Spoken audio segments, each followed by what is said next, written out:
All right, welcome back. Welcome back, and congratulations to the ETC and everybody here doing such awesome work keeping Baltimore Innovation Week alive.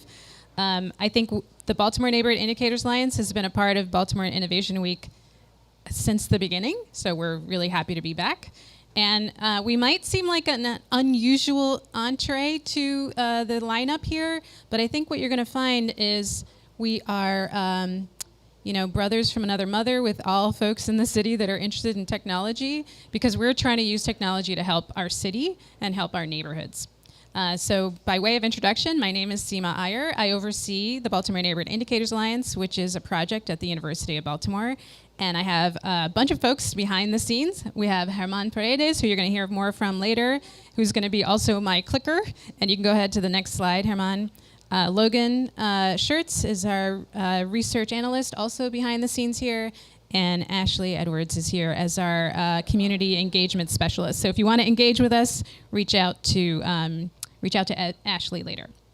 So a little bit about what the Baltimore Indicators Alliance is, for those that are not familiar. We've been around for about 20 years. We are here to pull out all kinds of data and make them interoperationalizable for communities to use to help improve quality of life in all of our neighborhoods. And for those of you that deal with data interoperationalizability, you'll know that is no easy task. Pulling out data that is technically electronic, technically has some type of geo-referenceable way to connect the data, and then pushing it back out into the hands of communities. So we've been doing this for 20 years. We produce what's called the Vital Signs Report, which you're going to hear more about. And these are over 100 different indicators of quality of life measures for each one of our neighborhoods. So literally a stethoscope, a data stethoscope on all of our neighborhoods every year. Go ahead, Germán. So what we've been doing for 20 years, you can go ahead, Germán. All right. So every year we do this, we have over 100 indicators, and so when the 2020 census came out, we realized we had a moment to help communities understand one basic fact, that the census is the best way to do.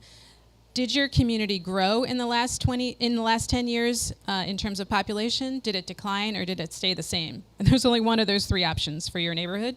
And even to stay the same, if your neighborhood has 1,000 people in it, that actually means that people are continuously moving in, because people are actually continuously moving out of every neighborhood, or leaving a neighborhood for whatever natural reason. So when the 2020 census came out, we realized that we should harness this 10 years worth of data and really help us all understand, what did we do right over the last 10 years? What did we do wrong? What are our threats in the horizon, looking at the information, and helpfully kind of set the course for us as a city for the next 10 years when the 2030 census comes out. So what we did is we are trying to figure out from the 2020 census what happened, and this idea that data is about empowerment. We might not hear about this on the news. Sorry to my technically Baltimore friends that are in the room, but you might not hear about neighborhood-related indicators as the big news item, and yet, without knowing about our neighborhoods, there's not much you could do to prevent things in the future. So that's the point of the data. So the 2020 census comes out, and we all probably heard, if you haven't heard by now, the city lost 5.7% of its population in the last decade, which is bad news in itself, because that was the 7th decade in a row for population loss in our city. But what's probably even the worst story is that we are now the only East Coast city that is continuing to lose population. All of the other cities on the East Coast have gained population, and gained like gangbusters. And the 2010 to 2020 decade was the decade of metropolitan growth. So this narrative that urban areas just lose population is just not true. That's not true of all kinds of other cities around the country. And we are basically not capturing our fair share of growth. So we're actually missing the boat, not just that urban areas are losing population. Next slide, Germán. So if you're missing the boat, this is our competition, right? All of the other cities on the East Coast literally have gained by double digits. Newark, New Jersey gained by 12.4%. I don't know if anybody's here from Newark, New Jersey, but what is going on in Newark, New Jersey that's not happening in Baltimore? Philadelphia, where my hometown, posted its biggest gain in the last 70 years at 5%.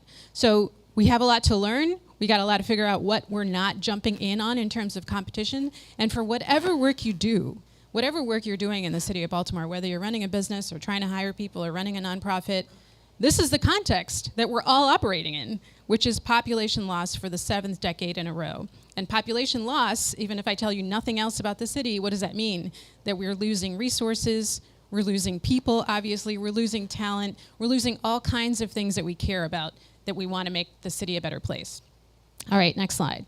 So click one more time. So the city lost population by 5.7%, but it's not an even 5.7%, which is what we all experience, right? This is the story of Baltimore. Uneven stories. Some parts of the city of Baltimore are growing.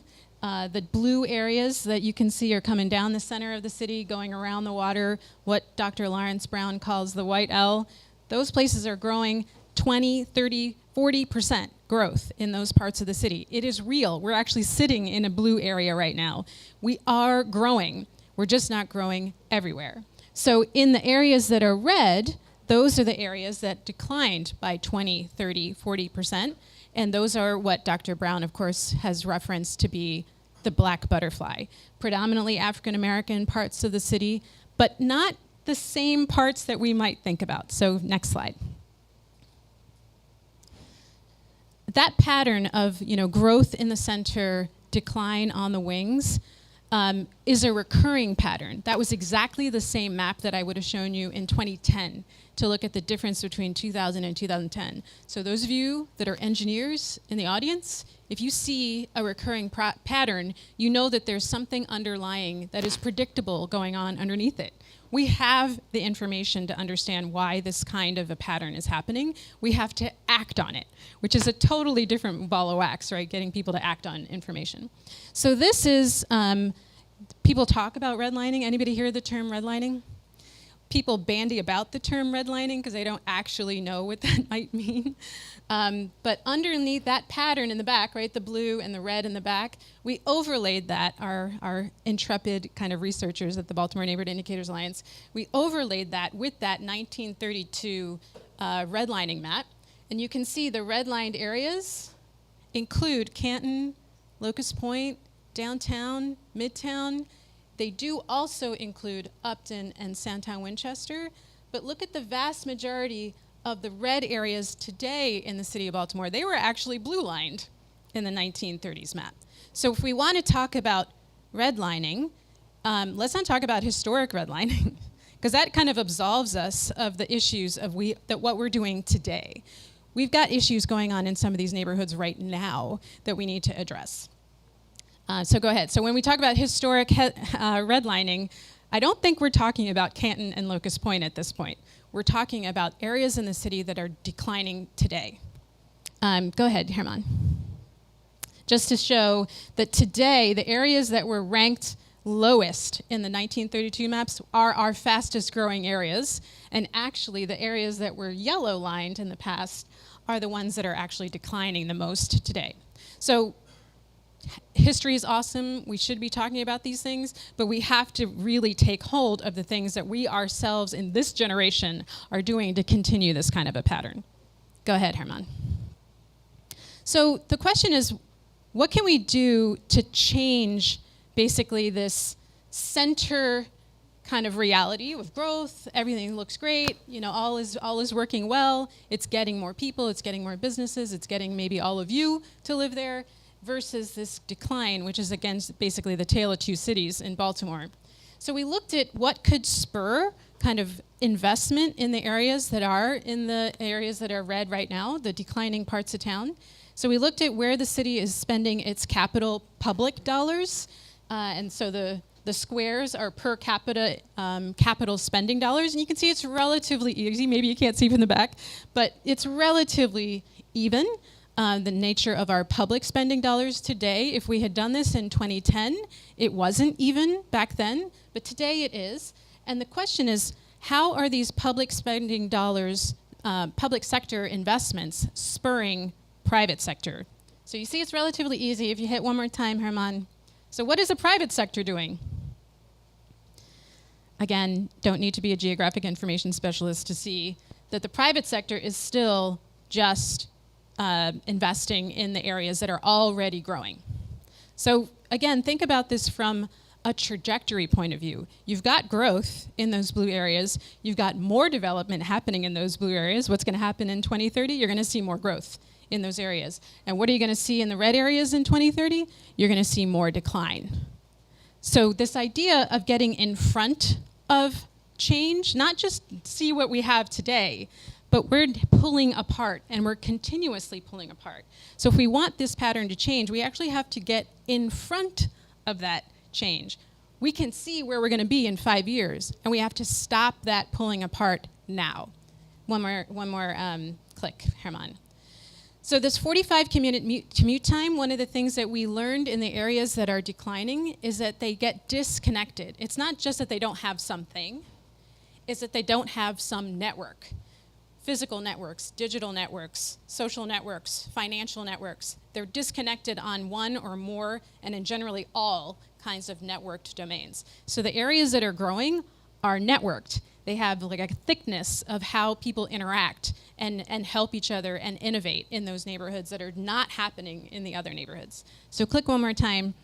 You can see the 45 commute time in the middle of a city is where we saw the biggest population loss, is where we have the most number of African American households, and we have the highest unemployment rate. So where we have the longest commute times are actually disconnected from other kind of jobs. So the 45-minute commute time is what we tell communities to track for their neighborhoods. Go ahead, Herman.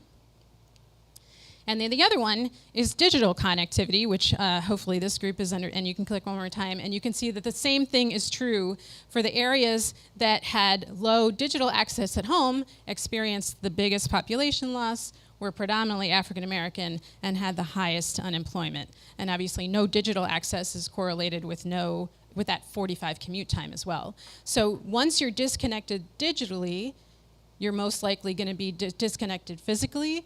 And I think I have one more click. Maybe not. But we also found that those same neighborhoods where we saw the lowest voting, so disconnected civically as well. All right, now you can go ahead. So this is kind of the theory that we're pitching forward. It's kind of the combination of urban sociology and urban economics, that places have enduring properties. Places don't change that fast, even though some of our neighborhoods are experiencing this kind of decline. It's a slow atrophying decline. And places are diverging from each other. So enduring quality of places, but they're also pulling apart. It's not just that we have places that have things in Baltimore and places that don't have things, is that they are actually going in two different directions. And so just think about the optics of that. We're essentially drawing and quartering ourselves as a city, and no one will survive in that situation. So this is kind of thinking about how do we deal with that pattern, is to really reconnect our neighborhoods. I think you have one more click, Herman. We're looking at two different neighborhoods. We were trying to get people to kind of work across lines, because that's what we're going to need to do, is build coalitions in the city where people don't just think about their own neighborhood, but actually think about how you can help other neighborhoods. So these are two different neighborhoods in two different parts of town, Greenmount East and Howard Park, both over 90% African American, but the average life expectancy is 10 years higher in Howard Park than in Greenmount East. For a whole bunch of other kind of social determinants of health reasons, life expectancy in Howard Park is actually higher. So the issue here that I want to kind of raise up is that, remember, it's not what are we going to fix in this neighborhood. It's about what are we going to fix in the neighborhood, because we can anticipate what's going to happen there in 5 years. How do we get in front of that, right? How do you stop and break the fall and actually change the trajectory? And you can do that in two major ways, right? Break the fall, right? Actually get in front of something before it happens. But the other one is pull them up, right? Pull from where you're sitting right now. So if anybody was here during Freddie Gray 2015, we got a lot of questions from folks living in Canton. I'm just going to pick on Canton for a second, about how can we go help Sandtown Winchester, right? We were all in it in Sandtown Winchester at that moment. And the answer is, you don't have to sit in Sandtown Winchester and go, you don't have to sit in Canton and go to Sandtown Winchester to help Sandtown Winchester. There's a reason why Sandtown Winchester looks like that because you have no affordable housing in Canton right now. There's things that you need to do in Canton to stop the pressure cooker that's happening in Sandtown Winchester. And how can you do that right where you're sitting? And that's this idea of pulling neighborhoods along instead of just trying to think that the answer is in that neighborhood. The answer is all of us and reconnecting that center part to the wings. So that is the overarching kind of story that we can tell you through the kind of that stethoscope. This is what we've been looking at for the last 10 years. But what we want to share with all of you is a deeper dive on how to do this work, because all of us need to be in it. And I am going to turn it over to Herman to, I'll take a couple of questions while he's getting set up. But Herman is our developer and has done amazing work to kind of automate our processes. And he's going to show you some things that he's been working on. All right. Any questions before I turn it over? Yes. Own a property and live in the city on that west side where the huge red mat was, and I experienced also moving to Baltimore. I moved from Williamsville to the city about maybe 2 months ago.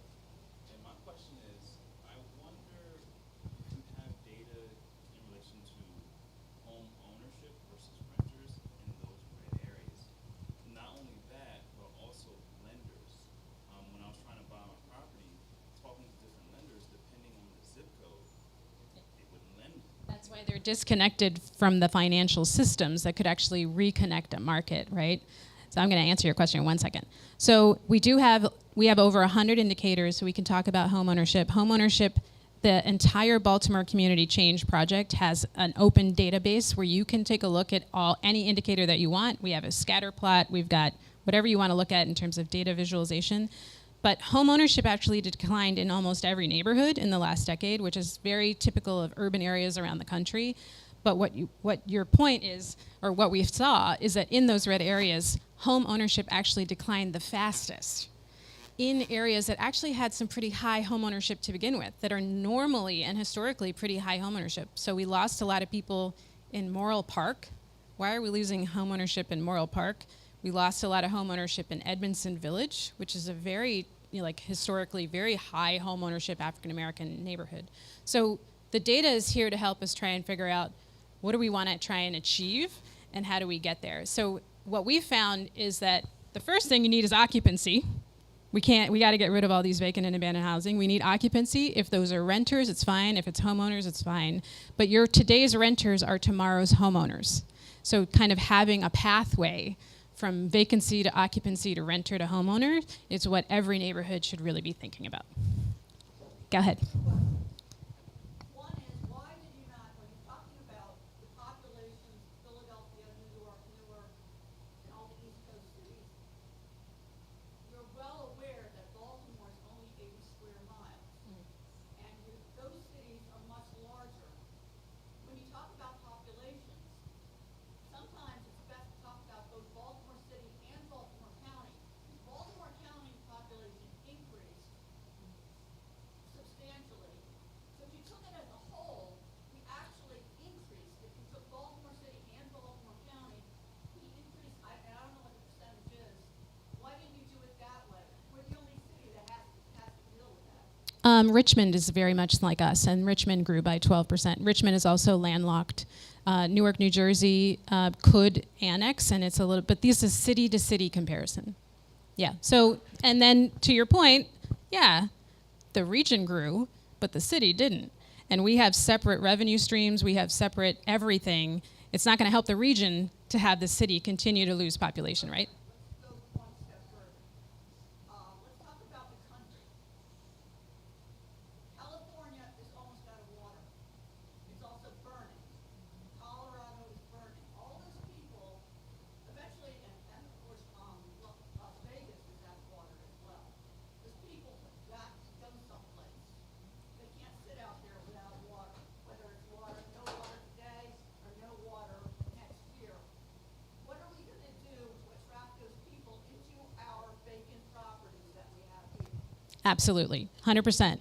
Whether it's Californians, whether it's young people, whoever, we got to have a plan to get people to come, and not to keep coming into the blue areas, Not to say that we don't want them to continue to grow. We need to figure out what are we going to do to create more attractive ways into those what are now red areas, declining areas. We have a whole bunch of reports that talk about a suite of solutions. We actually have 8 key things that we want the city to try and do. And maybe we'll talk about that when Herman's done with his presentation. All right, so I'll take questions at the end, but I want to turn it over to Herman and show you a little bit of how to use these resources for yourself. Can everybody hear me? Just want to make sure. All right. Yep, cool. we can hear you. So, thank you, Sima. Good afternoon, everyone. Sorry that I'm not there today, so I can't really see you. But just wanted to play it safe with like running everything from my machine. Didn't want to risk it. But Sima was mentioning, the Battle Size project has over 100 different indicators that we can take a look at about every community statistical area in Baltimore. So I'm in the BINIA website right now, biniajfi.org, just to kind of show you where you can find these indicators in our website. So there are 2 different ways that you can kind of approach when like researching the indicators for any particular neighborhood. And that is, if we are here on the homepage, you can click in one of the zones and you can get the data. So if you know which neighborhood or CSA specifically you're looking for, you can just click on it, click here and get data, which, let me zoom in a little bit. There you go. Click on one neighborhood, get the data, and you can kind of see everything related with that area in particular. You can also, here on the right, on the upper section, you can look up data by topic. So if you care about the census demographics data, you can click here, for example, which is going to take us to all the indicators that are related with demographics, right? You can, let's say, percent of female household, you can see the data here per community statistical area. So you can search them basically by topic, by CSA specifically, or if you want to look at all the indicators, regardless of what they are and all of that, you can go to the vital signs navigation section here, and we have these indicators right here. So this takes a little bit to load due to the size of the whole thing, but what this page is going to show you is a list of every single indicator that is part of the Vital Signs project. So you can click in any of these indicators. It's going to open a new page for you, and you can see basically what I showed you before, but you can change, what year of data do you want? You can even get like a bar chart. You can see the trend of everything, or you can even get a map view of the data. So this is another way that you can, access the Vital Signs data for whatever thing you're looking for. And again, just go to Vital Signs here and just hit on indicators, and pretty much you're good to go to look up whatever you prefer or whatever you're interested in. So that's pretty much the different ways that you can access the data for Vital Signs from the BINIA website. But what I wanted to show you today is, and as Sima mentioned, the way we actually go about getting these indicators, right? So basically all the code behind the scenes of this. So for that, I am in the BINIA GitHub account, so github.com/BINIA.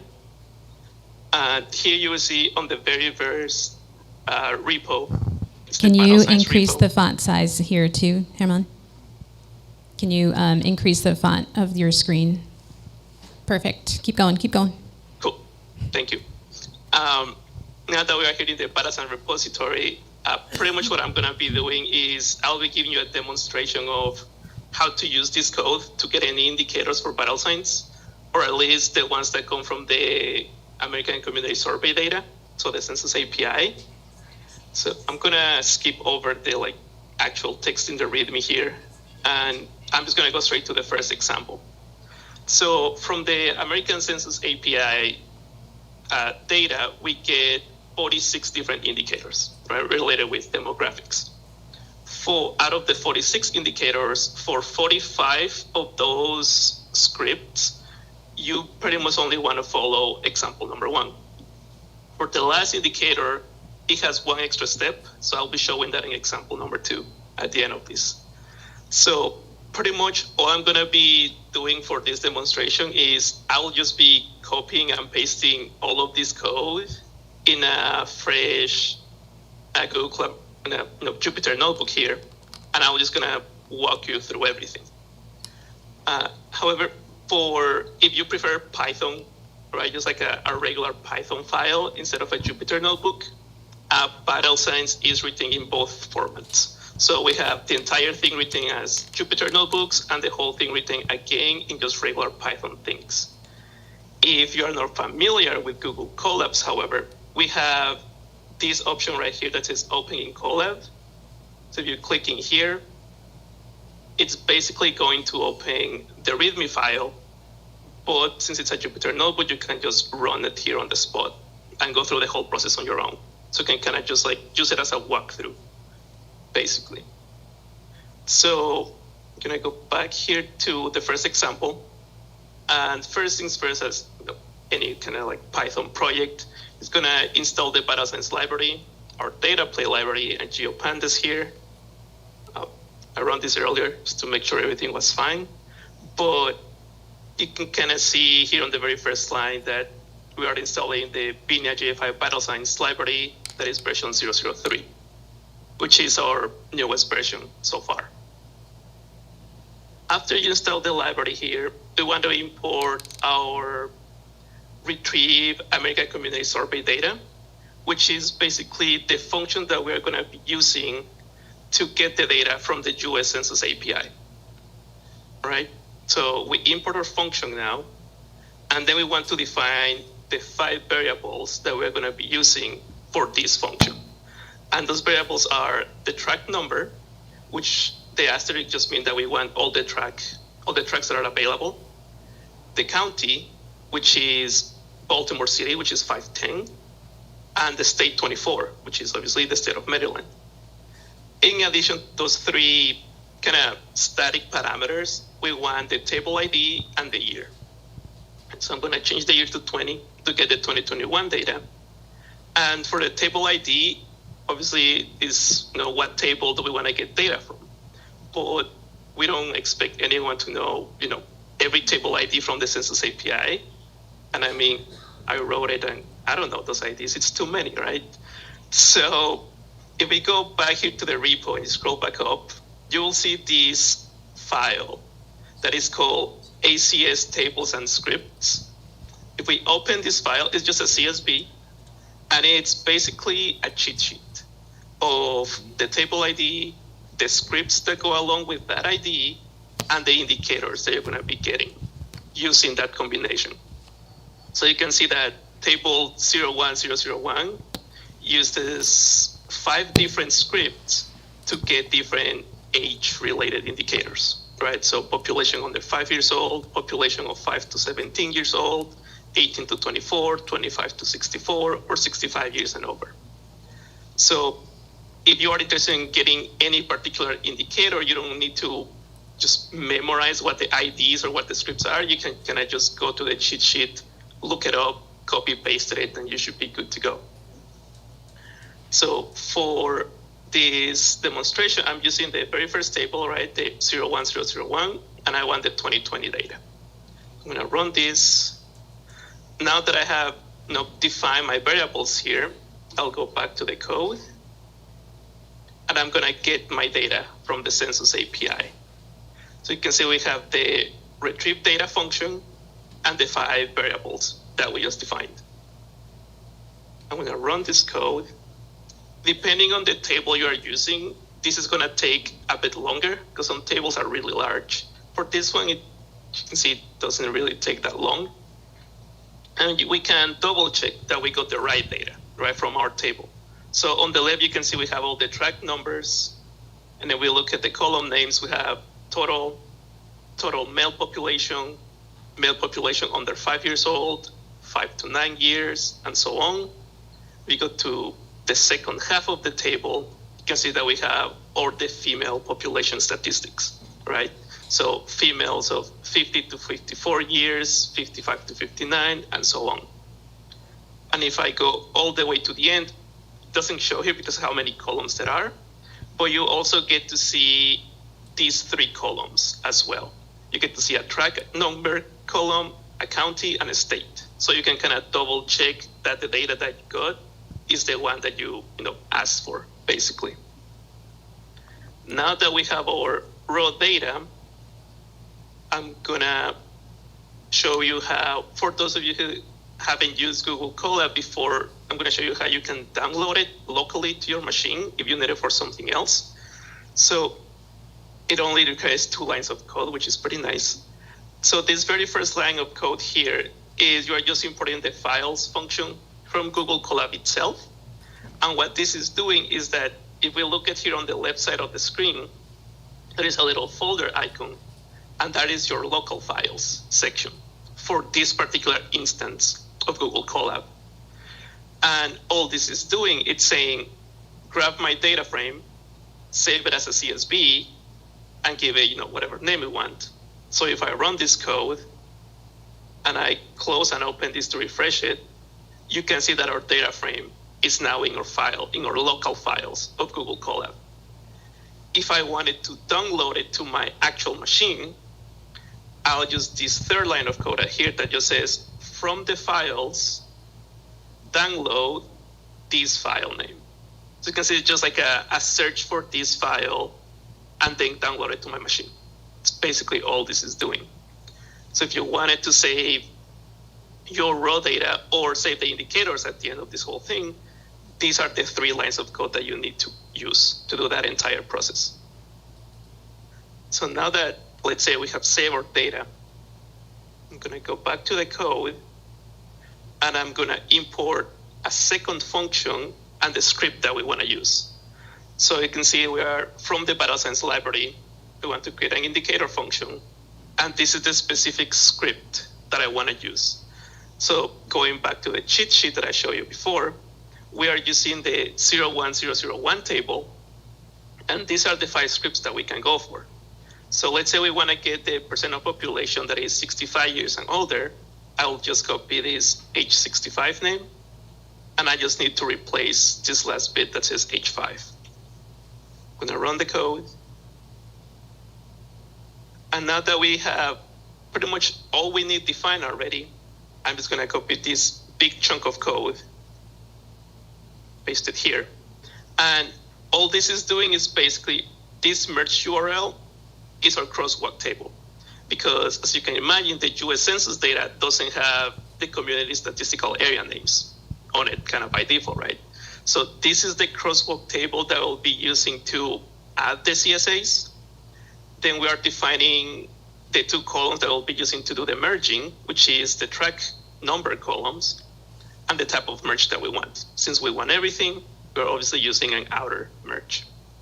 Then we have the group by option. So since we have the 2020 CSA names, we kind of get to choose what we want to use.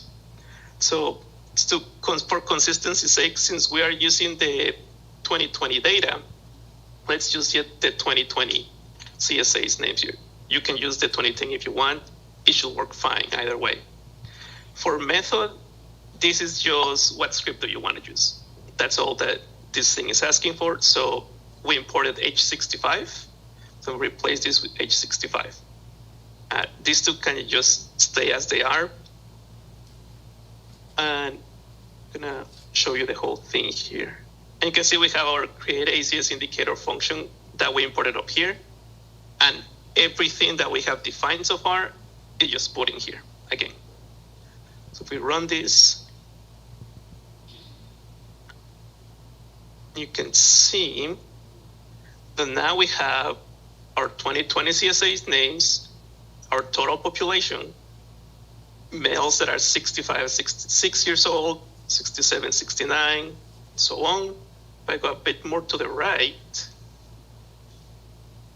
you can see that we have the female statistics of 65, 66 years old, and so on. If I go all the way to the end, now we have our age 65 indicator, or the population that is 65 years and older for 2020 for every single community statistical area in Baltimore City. And if we go all the way down, we have the grand total for Baltimore City. We can see what the population is and all the breakdown of the population. If I go all the way to the right, we see that the percent of population that is 65 years and older in Baltimore City is 14.04%. And this is pretty much the exact same process that we use for, again, 45 out of the 46 indicators for vital signs. Thank you so much, Herman. Oh, sorry. You're good? No. So we can ask questions. And the reason why I wanted to bring Herman to show you the back end of what we're doing, so you can go you can actually go to the main website and show them where they're going to find the 65 age after you've run the thing. Let me reopen it really quick. Give me 1 second. And then I'm happy to answer any technical questions with Herman here, or answer any of the philosophical questions that we started talking about before. Yes, go ahead. And what's your name? Jerome, by the way. Jerome. Nice to meet you. Nice to meet you too. This is more technical.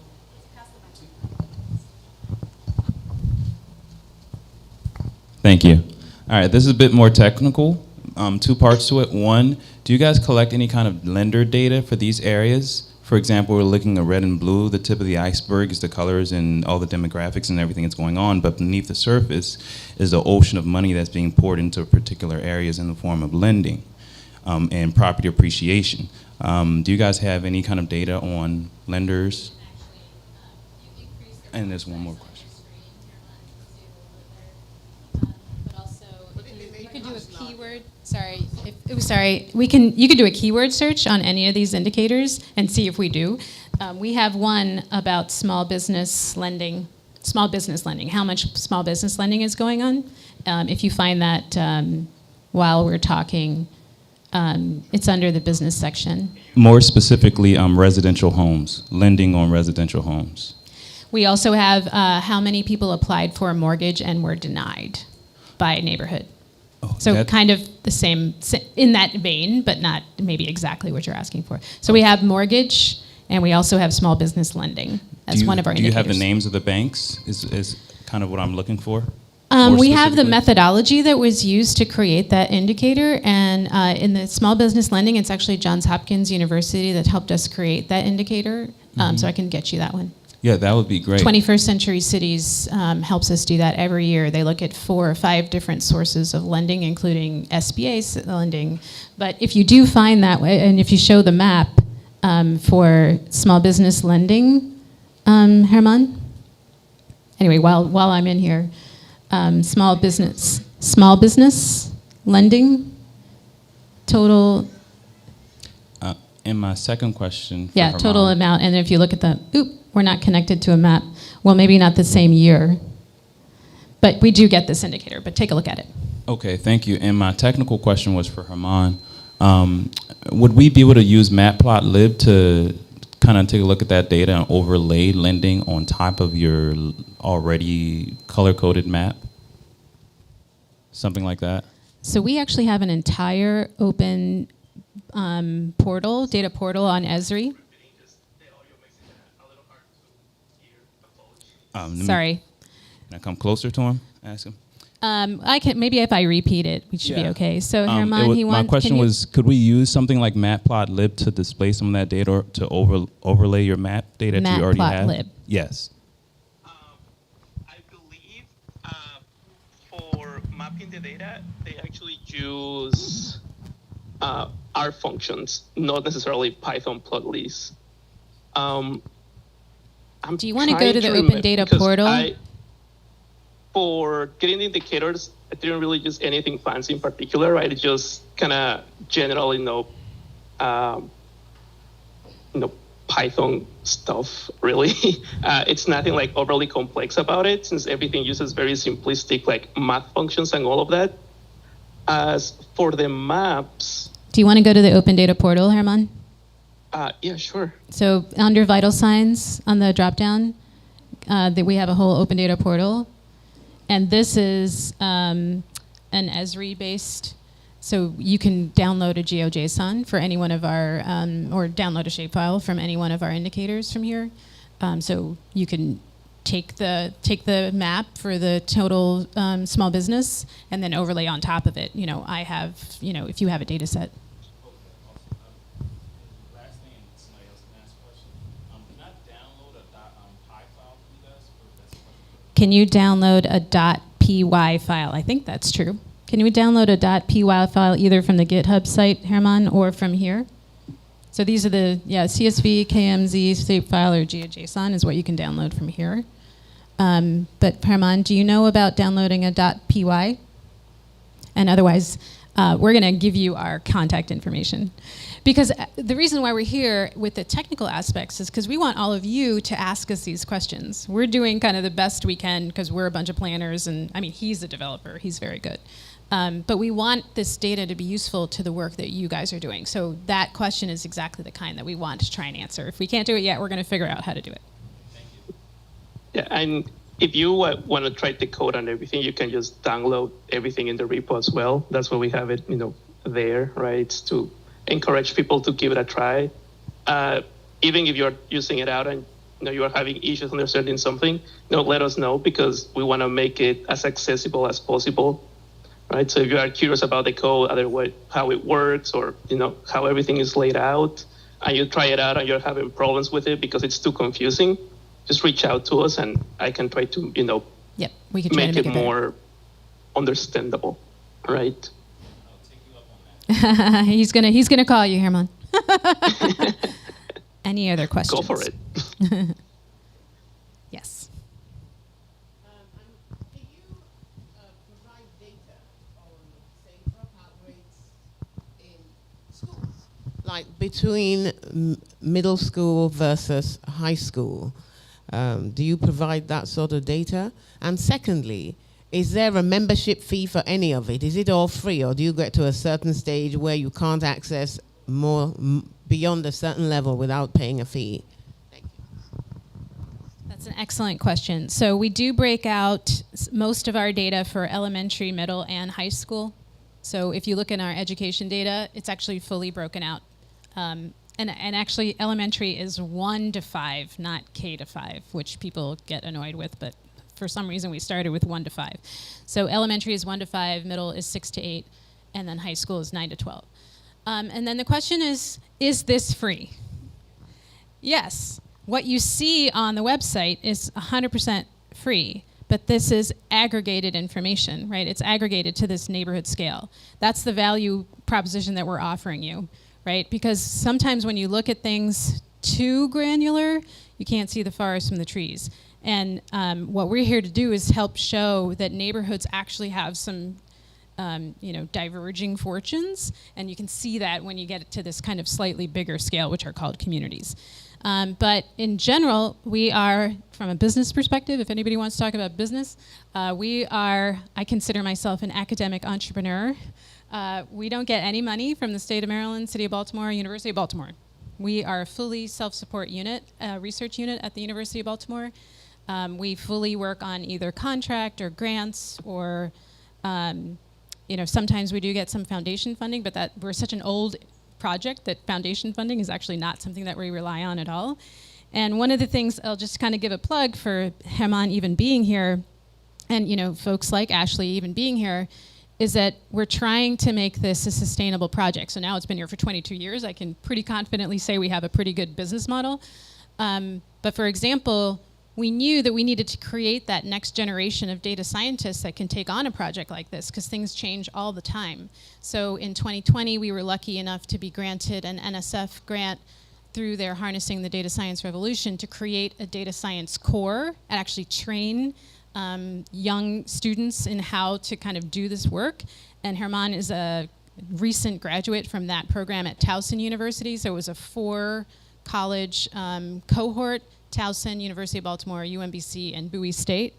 And I think he's like a case example of how that's working. Like, if we can train students while they're in school on how to do the kind of work that we're doing, that data science actually has a real application and good purpose, social good purpose. and then come work for us, that's the best thing. And he's a great example of how that's true. Yes. And you can repeat this for the. All right, I will repeat the question. I was just curious how your work is used by or has been integrated with the Baltimore Together and the Economic Comprehensive Strategy, or not at all. So I think we're named in the report as one of the many, thousands of people that are named in the report. So in general, who uses our data? So the question is, who's using our data, and are we specifically connected to the Baltimore Together project? Everybody needs to use our data. Everyone. Elected officials, business organizations, community groups, advocates, the media. Again, media's not here anymore, but because we all have to be looking at the same problem to even understand how to even come together to fix it. So these are kind of just the facts, ma'am. And we're here to try and help pull out what kinds of things you might want to look at. And so plugging into processes there's thousands of processes that are going on in the city. So our job is essentially to kind of advertise ourselves to all of you. We know folks at the BDC, but we have to get to know folks like you. So that you know why you would want us to be at the table. And so, I think we're a small piece of the Baltimore Together in particular. But here's the Cliff Notes version of what I'm trying to say, right? What the data is showing us. When we talk about the city of Baltimore and there are great things happening, it is true. It is true. There are great things happening in the city of Baltimore, but it's not happening everywhere. And it's not evenly distributed. And it's not that it's not evenly distributed because of historic redlining. It's not evenly distributed because of things that are happening right now. So we have to jump in on that. Again, like I said, we have to stop the fall that's going to happen in 5 or 7 years now and get in front of that train, or pull it back. And until we do that, we're unfortunately going to see the same pattern. I think we're done. Thank you so much all for being here, and please get our contact information. Check out our GitHub site. Check out our main site. Great job, Herman. For those of you that are developers, doing a live demo is risky. He's a risk taker. Good job. Thanks, everybody. Thank you.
when we do the mobile.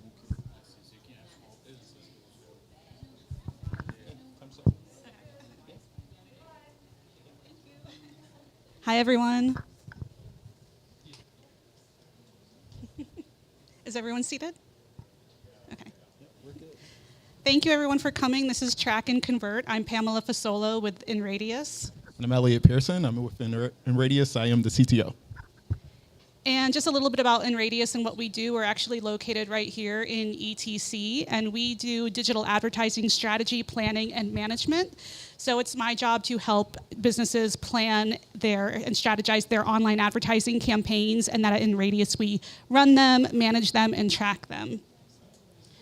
So what we're going to cover in this session, we're actually going to go over Google Analytics 4, the brand new Google Analytics that I feel like has flipped analytics on its head. And Elliot's going to tell you more about that and what that does. But we're also going to talk about how you can use that data to better run your advertising campaigns and how you can track your advertising campaigns for better results and what some of the things that you can do with your conversions, your tracking, and your reporting.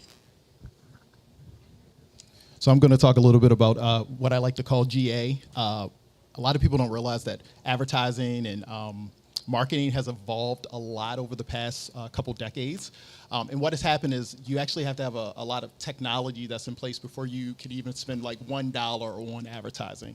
And what's happening a lot of times is that you really need to understand where your spend is going. And one way you do that is through analytics. And Google actually released this great service like back in 2005, which is like 18 years ago. It's like old enough to drive and even go to the military. And it's called, Google Analytics. And they actually have released multiple iterations, but the one that most people are on is really called Universal Analytics. And it's this kind of ticking time bomb that people don't realize that July of next year, they're going to turn off that current version of Google Analytics. And they have a replacement called a GA4, but a lot of people are using it, but they don't realize this. And so that was one thing we really had to, talk through and like we were like, hey, we got to talk about this because this is a problem a lot of people don't know about. So we can go to the next slide. And there's a deadline, right? Yes, July of next year.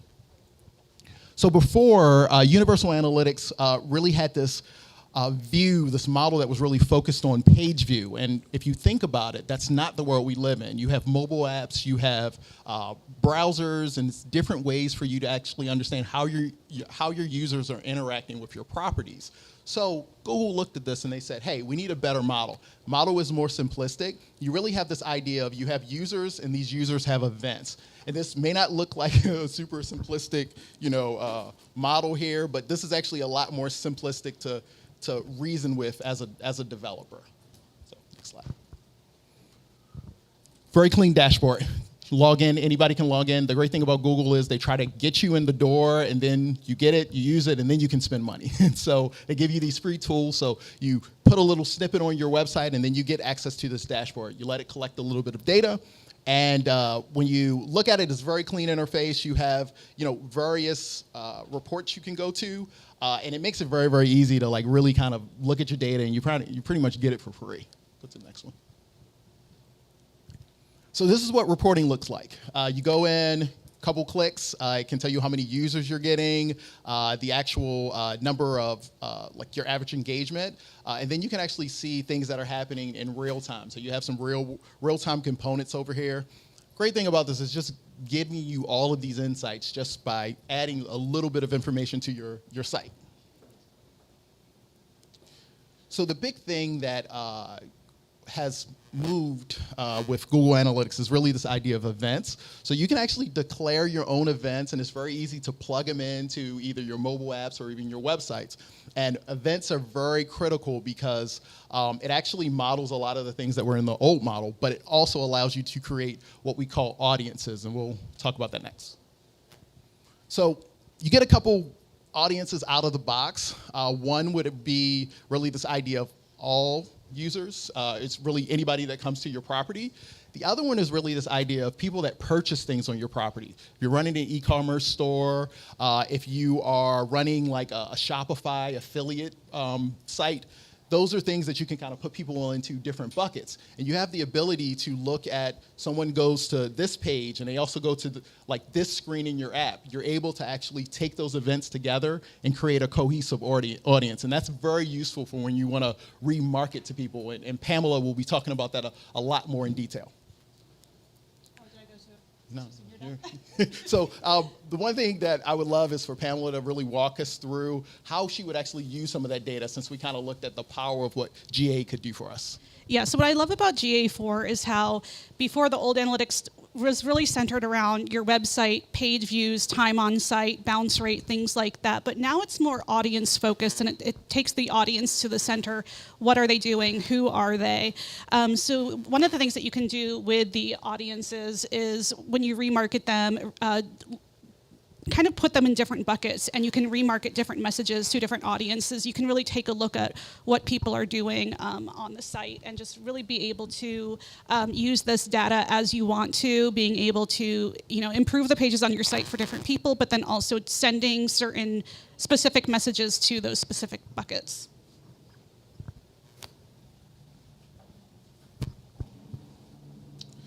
So one thing that Google actually gives you as you start to use GA is really this idea of interest. And I don't know if a lot of people are aware of this whole idea of Google turning off what they call third-party cookies. So basically what you can do as a marketer, you can actually get information from someone's site, third party, and then you can advertise against that. Google is stopping that. Apple has already done it, and there's other big players that are like, hey, we really don't want to have that much user information being socialized, and people can, market against that. So what Google is looking at is for alternative. They actually call it interest, and really it's this idea based on your activity across multiple properties, some of it being yours, being first party.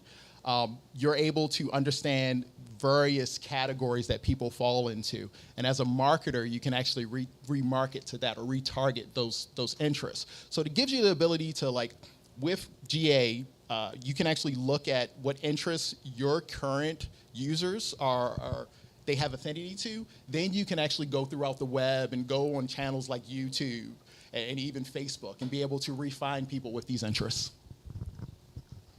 Right, so as Elliot said, what I would do as a strategist with this information, which I really love how they're really taking the audience, your target audience or your potential audience or anybody currently on your site, and you're now finding out more about them, of who they are off of your site as well, by giving you other interests and other things that they're doing on the other Google pages. So you can see, do they have an interest in sports? Do they have an interest in entertainment? Things like that. So you can take those topics, you can link GA4 to their other ad platforms, and you can run ads against those topics to build your audience even bigger. You'll be able to reach new people that are going to Google, also matching your audience that has an interest in your product because your other website visitors have an interest in those topics. So not only that, but you now have a good insight of, since you know more about your web visitors, you can actually take that information off of Google platforms as well, because those topics are available on other platforms as well. So you can go to your Facebook ads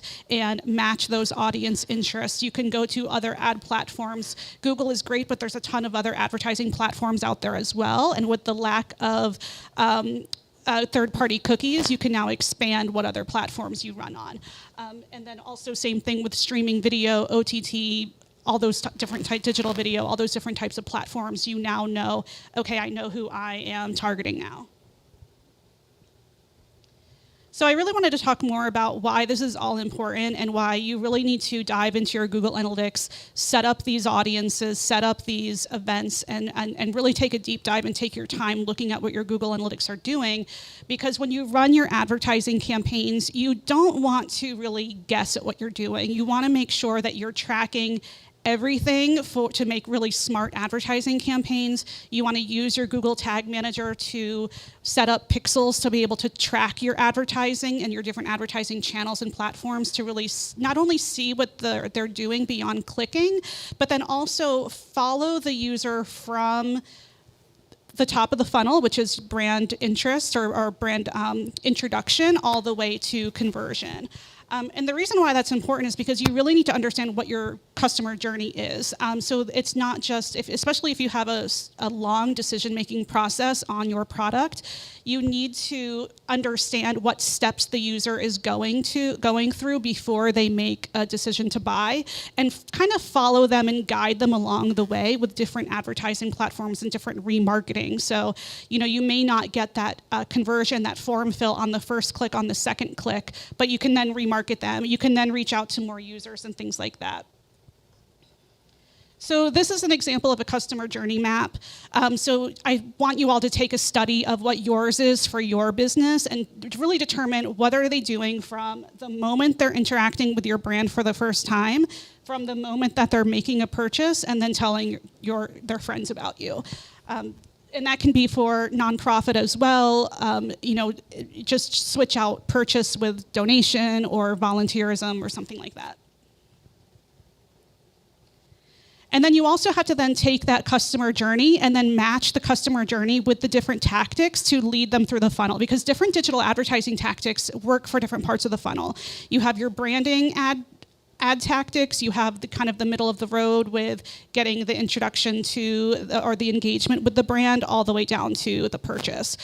So you want to make sure you're using the tracking, the analytics, and the remarketing to kind of guide the user through that funnel. So I just want to do a quick case study for a real advertiser. So this is a university that's a postgraduate university, so they have PhD programs and master's degree programs. And so they know that they have a very long customer cycle. From when they capture the first email address to enrolling in the school, they know takes about a year, because it's a long decision. It's a big commitment to decide to go to graduate school and get a PhD or go to any kind of graduate program. So they have a very long lead nurture process. And so what we wanted to do with their advertising is make sure that when we're tracking conversions, we're not just tracking the main form, which is circled in red there. That's the one on the left is their main landing page when you click on the ad. We are tracking everything that they're doing. So all 4 of these, where the red arrows are, where those programs are, we're tracking every single one, and we can see who's clicking on which one. And as soon as they get to the page, we're also retargeting them. If they leave the page without putting in a form, without leaving their email, we are then remarketing them. And we can track each one of those 4 different buckets. If they do click on one of the 4 programs, they get to the page on the right. They have another opportunity to fill out a form. They have opportunity to get more information. But then after a few seconds, that pop-up comes up with a shorter form to also get more information. Once they leave their email address, they are then in a 6-time email remarketing campaign. So what we're doing is we are looking at not just who's clicking on the ad and filling out a form, but we're giving the user multiple chances to get that email address and multiple ways of capturing them on their advertising because they're being remarketed. So just different multiple ways to do that. And I wanted to add in some other location data technology that we have. So we have some mobile location technology. This is really cool. This uses cell phone data to determine where people are coming from when you have a brick and mortar location. So we can look at basically any location, and using cell phone data determine things like where they're coming from, how long they've been there, what time of day they're coming from, what brands they visit before and after. And it's really, really cool. And what this does is it kind of gives us an idea of where you want to run your advertising. Is there any other kind of ad campaign that you can do to improve how to reach your target audience? So just showing you, this is weekly visits. This is actually, I pulled a location not far from here, a local business. And so you can see their visits year to year. This is the customer journey. It tells you where the user, the visitor was before and after they went to that location. So you can see where else they're visiting. And it also shows you where those people have, what their favorite brands are, where they have shopped. So how I use this data is I go to the advertiser and I say, hey, you have people at your location who also visit these other locations, let's geofence those locations too. Or you have people looking at these brands, let's target that interest, because if they're interested, more people who are using that brand will be interested in your brand. So it's really a great way to do a cross-platform.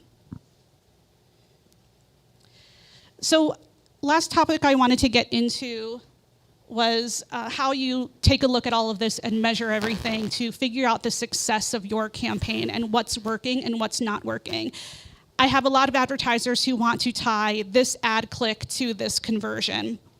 So it's really more than that, though. There's really more than one way to determine if something is successful or not. So when you have a programmatic advertising campaign, let's say you're running banner ads and you're getting 1,000 clicks a month, that's not really the end of the story of what you should be looking at to see if those banner ads are working. So this is an example of Google Analytics for someone who was having an event. He was running ads on programmatic geofencing and social media. And so what this is showing us in the Google Analytics when we were tracking that is that advertising was not only helping the ad traffic, but also you can see the organic search went up. The ad started on August 28th, and you can see the big spike on August 28th, the day the ad started. Their organic search went up. Their organic Facebook went up. So many other options, so many other tactics went up, and units of measurement went up. So now I can go back and say, not only did these ads give you this many clicks to your website and this many conversions, but let's look at the analytics and what does that tell us about, what do we see the organic Google, what are they doing? What are those users doing on your website? Because we can attribute the ad campaign to the organic as well, because it all went up at the same time the ad started. Elliot, do you want to go over to key takeaways? Yes. Again, we have this time bomb, July of next year. Things are just going to stop working. And if you do use these packages, you may want to go ahead and start investing in like upgrading. It's very, very simple. If you need help, like we would definitely be willing to help you. I think the other thing is really, you don't really have to be, it doesn't take a lot of energy or a lot of knowledge to be able to start looking at your data, tracking your data, and actually making decisions on it, because you may actually be doing very well on certain channels and you just don't know, and it can really help drive your business. And that's one thing would be great for you to kind of think about a little bit differently, that anybody can do this now. If you talk about like remarketing or running campaigns to try to find more users or more clients, there's tool sets out there that can do it for you very, very easily. The other thing is you really should look at your sales funnel. I am a technologist. I've been a software developer, manager for years, but I do understand the concept of a funnel and a customer funnel, and you really should understand that. And it's one of those things that you can do as a software developer that really helps the business of understanding the funnel, but you really should do that as a business owner, regardless of what your role is. I think the other thing is track all of your events. There are tools out there that you can basically get these things for free. You add a little bit of snippet somewhere, and then all of a sudden you're actually just illuminated with all your data. That's really, really important, and it helps really drive your business, because if you're not looking at your data, you're really probably not asking very, I would say, existential questions to your business. And that's something that I think a lot of people get away with, where you kind of do some things and you may be successful, you may not, but you're really not tracking it to say, like, am I actually setting goals and hitting those goals based on my assumptions? Can I add one thing that I missed definitely. in the last slide that I was explaining with the university, is that when you're putting these conversion pixels on, the platforms that you're running on have algorithms that will help optimize the campaign based on these conversion pixels. So the algorithms actually look at for you where people are clicking and when they're clicking and who they are, and really determine where the ads should run based on those algorithms. So when they see, okay, these users are clicking on this program, or these users are filling out these forms, let's serve the ad to more people like them. What time are they converting? What types of websites are they converting from? Are they clicking from? And the ads will continue to run closer to, let's say, the zip codes that they're coming from, or the websites that they're coming from, or time of day that they're coming from. More ads will serve organically. So that is another really good reason to have tracking pixels as well. And I guess one thing to kind of like just ask a couple questions of the audience, like, how many people have heard of TikTok? How many people have actually used TikTok before? How many people have actually posted a TikTok video? Okay, so the one thing that's happening is that TikTok is a medium that people go to and they consume media. And you may actually, as a business owner, you may want to start doing TikToks. And you may go, wow, I didn't even think about I should be advertising on TikTok.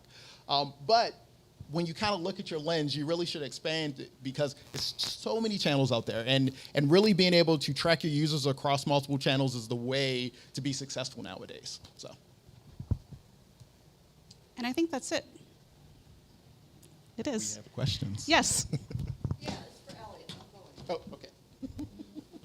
All right, so Mr. Google sent me an email in July of 2022 telling me I needed to add a snippet or something for, that I needed to add a snippet to my website, and I played with it for a few minutes. I couldn't figure it out and realized I didn't care. So, my question is, what happens if I do nothing in July of 2023? Yeah, so you would go into the interface, and the data that's showing up, let's say June, it'll just stop showing up in July. So if you do nothing, your snippet will still be out there. You're just not collecting data. They don't collect the data on those endpoints anymore.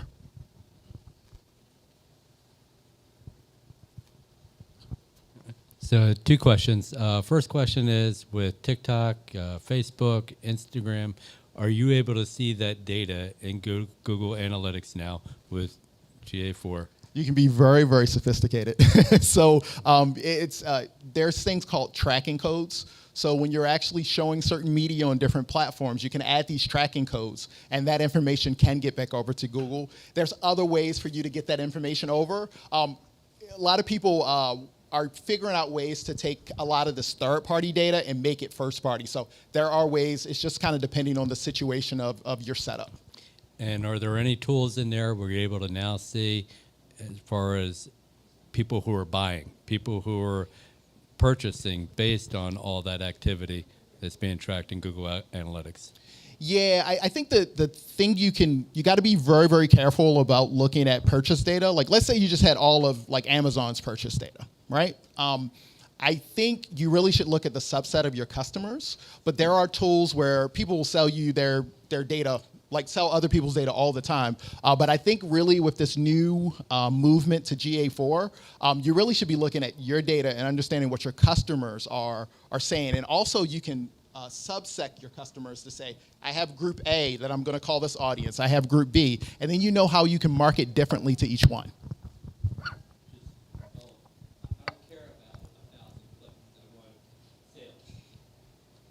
Yeah, I think the one thing that when you think look at a lot of these programs, it's really about cost per impression, and it's more of kind of this branding, but you don't care about that. You really care about people converting or people doing something. I want someone to sign up for my newsletter. I want someone to buy this car from me. That's moving to this world of really conversions. We call it CPA or cost per action. You can actually set your targets for your campaigns that way. So it's really about making sure you set your campaign objectives correctly. But yes, you can do that. You can actually come up with your audience of people that are way down the funnel, and that's your audience of people that are ready to buy. And then you just need to give them a little bit more advertising to push them over the line. That's something you can easily do with GA4. Hi. Speaking on TikTok, I'm one of those people who kind of hopped on the TikTok trend right when it got popular. So I gained 33,000 followers on TikTok within less than a year, just about. But all my other social media forms are nowhere near that. And I know you just talked about the conversion rate, but I do everything organically. I don't run ads specifically because I don't think it gives me the right demographic of people I'm looking for. So I guess my question for that is, how do you transition people to other forms of social media without paid ads and doing it organically? Because I just feel like that gives a better pool of people. Yeah, great question. We talk about, I think one thing that people don't really think about that much is it's this great cool tool called Google Search Console. And for any property, you can actually see how well you do in organic search. I think that's something you may want to look at is figure out, like, you know, you can actually see across multiple properties where your traffic is coming from. And I think you can actually look at certain things through the combination of, you know, Google Analytics and also Search Console to be able to figure out what are you doing right on certain channels to drive growth in other channels. And if you want to talk about that in more detail, please, let's talk about it later. We'll talk about it after this one. Hi, this is super interesting information for me. Quick question, going back to the snippets. The ones that'll be going out of service in July, are they still collecting information even though it's not producing it to me? Because if that's the case, how do I retrieve that information if it's still in the ether and it's still collecting because I didn't shut it down, right? Yeah. So to make sure I don't get in trouble with Google, I think probably if Google actually has anything up, I think they can still collect data. I think they're just not doing any what we call aggregations so that you as a user can access that. I will say that there is an easy way for you to kind of like take an existing property and convert it, and that way you don't lose access to your data. Because regardless of what Google does, I think you still want to make sure you get access to your data and insights of your users. So it's still collecting even if I don't do anything about it? Because I don't work for Google, I will say I don't know, but I would say if Google has an endpoint up, I'm pretty sure they're still collecting the data regardless if they're aggregating it for you. But again, I don't work for Google. Elliot, how do they get onto Google Analytics 4 now? Yes, we'll just have a link for you, but I think if you just type Google Analytics and like search, it'll just pop up. It'll be the first term, and you just sign up for an account. It uses your Google account, so if you already have like Gmail or something, you can just connect it right there. And Google has tons of other services that you can use through that same account. I think you in the front, you actually have one?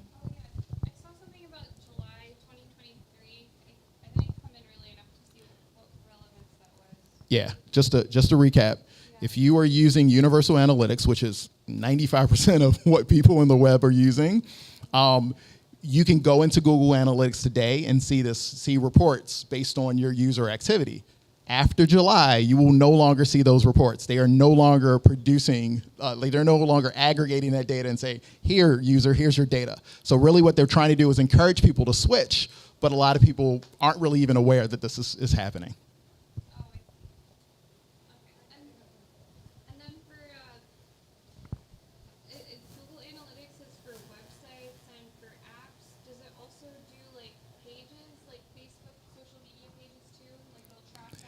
Yeah, that's a really great point. It used to be that it was so page-centric and was really website page-centric. And now it's really about events. Events can come from everywhere. Like some people that do like mobile app development, they use packages like Firebase. You can create events in Firebase that you send over to Google Analytics. So it's very flexible. You define your events. It can come from anywhere. Facebook pages is one thing that you can actually send events to Google Analytics.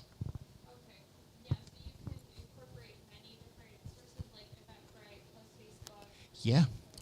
Yep. Yeah, you can use it as kind of like an information sink where you just kind of put everything in, and then you can aggregate it and create custom audiences based on events that come from disparate places.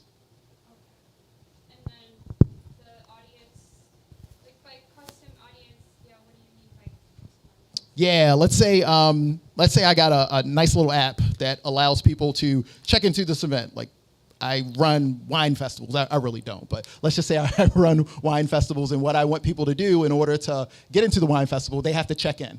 So what I do is I actually have the app send an event to Google Analytics, and then I run some ad campaign beforehand. What I can do is say, hey, people who saw this campaign on the web and they checked in at my wine festival, I'm going to build an audience of that group, and then I'm going to remarket against them. So it doesn't really matter where the events are coming from. You just get it into Google, and then you define those events and create an audience from it. Okay, sorry about getting back to this thing of do nothing. When I started with Google Analytics, I don't think I had to, if I remember correctly, I didn't have to put in a snippet. Am I correct on that? It depends on what year you did it. I will say that it's normally a tag that's associated. I'm calling it a snippet. It's normally like a tag. It's like Java. It's like a little JavaScript. Yeah, I know. Yeah. Yeah, but I don't think I had to do it. I think you had to define your property, and you had to put that property somewhere. And sometimes it depends on, like, I think if you're using like WordPress, you're not putting in a snippet. It's just you have a plugin that you just type in that ID value, and that's it. I'm using Blogger. It's theirs. Blogger. Yeah, Blogger actually has you just put in the ID. So you don't have to put, yeah, that's a good point. That is a really good point. So based on whatever your package is that's managing your property, you may not have to enter a snippet. You may Right. just have to put an ID. You're jogging my memory. I had to Thank put you. in an Yeah, you're ID. right. You're Okay. right. You're right. You don't have to okay. drop JavaScript everywhere. Sometimes you can just put an ID in. So they're still going to be collecting my data, just not giving it to me in July of 2023. Again, Google, if you're if you're listening, I would think that Google is still getting that data, but they may actually in their policy say no, they're not going to collect the data. I don't know. I think I would have to look at Google's Ken, policy. how do I get them to stop collecting my data? Yes, pull your tag. So either remove if you say I want to make sure Google, like Universal Analytics, even though I used to use it, I don't want people to use it today. How do I stop it? You can just remove it. Okay. Yeah. That's why you don't want to do nothing. Yeah, definitely. I think that's a really, really good point. Okay. Yes. And then I'm totally new to Google Analytics. In fact, I'm probably gonna. Yeah, I said I'm probably gonna download Google for Analytics after this. But are you able to, let's say someone's searching for something specific, like Halloween parties near me? Are you able to capture an audience that are looking for those keywords? Yeah, that's been around for a long time. That's just traditional Google search. So you can create through a Google Ads campaign, another Google product. You can actually create a campaign that is a search campaign. It runs on the search network. You type in your keywords. You talk about how much you want to pay per click. Run your campaign. Load your creatives. That's it. Just yeah. So that stuff is like paid. Yeah, that's really, I kind of think of search being in kind of two worlds. One being this concept of SEM, search engine marketing, where you're actually paying dollars, and then SEO is search engine optimization. You're trying to figure out how to rank high in those organic search results. Mm-hmm. Okay. Interesting.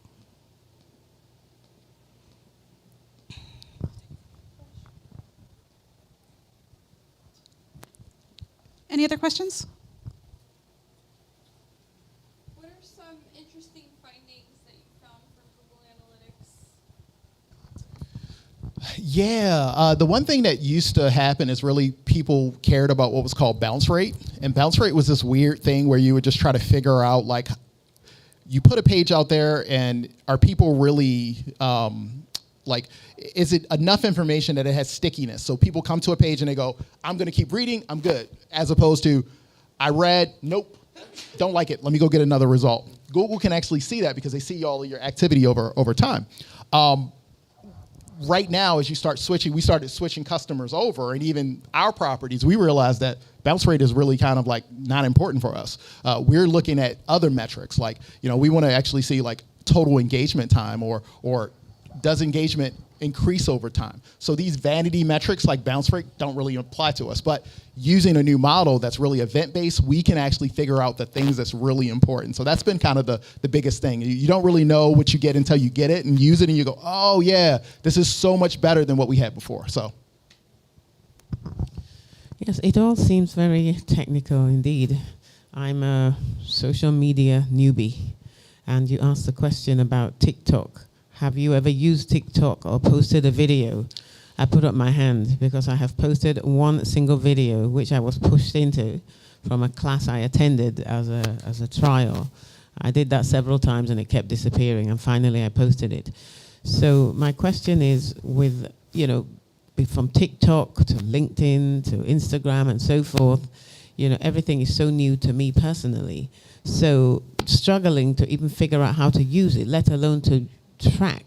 So this, your Google for Analytics, does it track across the board from IG to LinkedIn, and then does one need almost a degree in how to figure it out, or do you offer that service to people to help them do Yeah, that? I am not a salesman. I'm not trying to sell you anything. But yes, we do we do offer those services. The great thing about an analytics package like GA4 is that it doesn't really matter where your events come from. You can define them and just send them. So yes, you can have that tracking across multiple, like what I like to call channels.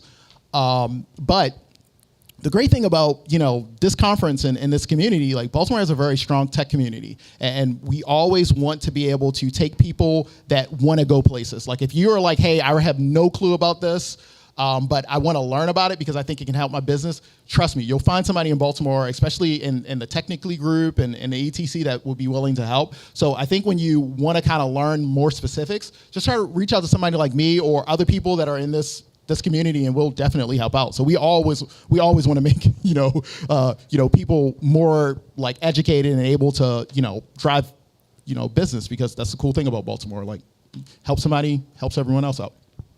And I'd like to add to her question as well. So, I mean, I think if you feel super pressured to learn the new social media, think about where your target audience is, because each social media platform has a unique target audience, a unique set of users. So, really study not only the different audiences on each of those platforms and where your target audience is, but like where is your target audience and what are they using? If you have a 55 plus target audience, you want to be on Facebook. You don't really have to worry about TikTok if that's not where they're going to be. But if you have a younger audience, teenagers, 18-year-olds, 20-somethings, Generation X is also pretty big on TikTok as well. That's a growing trend as well. So that's when you would want to really learn TikTok. And so you can definitely contact me. I have my cards out on the table over there if you want to contact me. We do social media advertising as well. We more go run the ads part of it rather than the organic, but that's something that I'm always willing to jump on a call and teach. We can help out with organic too, so just let us know. Any other questions? All right, well, thank you so much for joining us. Thank you for your time.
Yes, please. Please. Thank you, Alex. Good afternoon, everybody. Thank you so much for being here. We had a presentation on Monday regarding branding and how to tell your story so it's delivered in a visceral and for a visceral experience. And today, what we're going to do is we're going to work with your brand and address challenges that may have risen, or if you have questions regarding how you can better communicate your brand. That's what this workshop is about. And we fully understand that there's elements of branding that's pretty intimate, right? There's personal stories involved. There's business secrets often shared. So when the workshop begins, the live stream will end and we'll have that personal interaction, that intimate interaction. So you don't have to worry and you can be yourself and we can talk about just about anything, right? Challenges, successes, failures, with no worries as far as is someone else going to hear what I have to share, okay? Before we begin the workshop, I just wanted to readdress or revisit our process when it comes to telling a story and building a brand. And what we did on Mondays, we talked about how we are rebranding and we're going to use us as a case study. And we talked a little bit about the challenges that came with that, the successes we've hit regarding our rebrand, the discoveries we've made during our exploration, what a discovery process sounds like and looks like, what the aesthetic ended up becoming, who was a part of building that brand, and how we want to tell that story, right? And part of understanding how we want to tell our story had to do with defining our voice, finding it, understanding it, realizing what it sounds like in copy or text, right?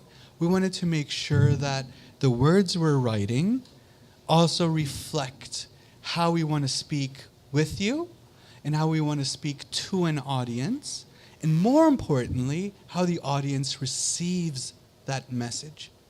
One of the things that Alex and I talk about quite frequently is when we talk about voice and cadence and tone, we're also responsible as branders, as business owners, as copywriters, as people who have a service or identity to communicate, is that copy, that communication is also responsible for controlling our audience's breath, right? It's that comma may not be grammatically correct, but it's cadence accurate. So what do I mean by cadence accurate, right? The master of language, as far as I'm concerned, when it comes to controlling the reader's breath or the heartbeat of an audience, is Rumi.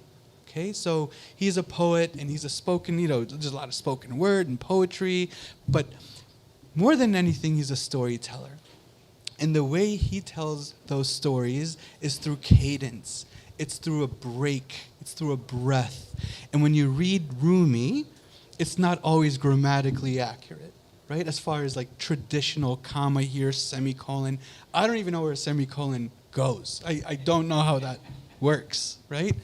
But I've learned to write in a cadence that the copywriters want to rip my head off, and then I have to explain, this is why there's a comma here. This is why I added a dash. This is why I took away the first half of that sentence, is because I didn't want to sound repetitive, right?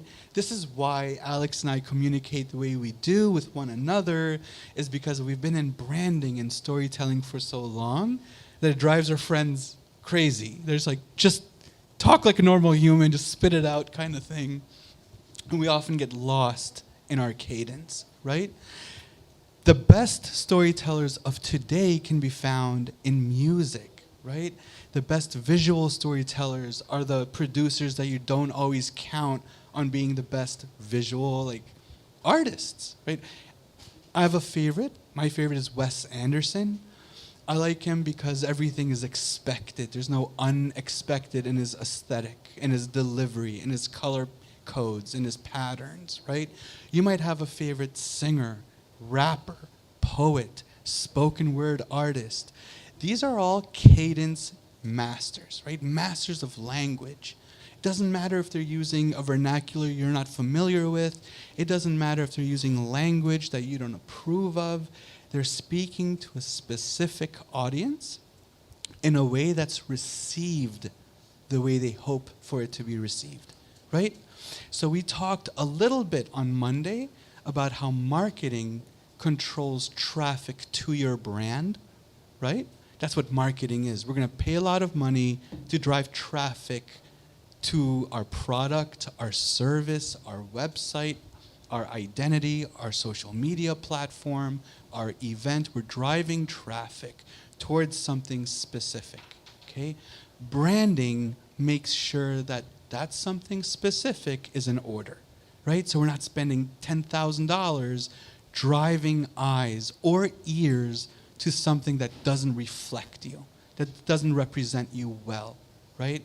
So as an example, one of our bigger arguments with a client, it was more of a debate, and it's one of our best clients to date, was we're not ready to spend on marketing yet. Because what we'd be doing is driving traffic to a broken brand, right? And it's a really tough conversation to have, to tell somebody who spent thousands and thousands of dollars with who they trusted to build them a brand. And then you come in and you say, listen, this looks like it's been written by different voices, right? Your website copy looks like it's written by different people. One speaks this way, one speaks another way. If we want to be brand consistent, we have to do an audit, right? We have to do a language audit.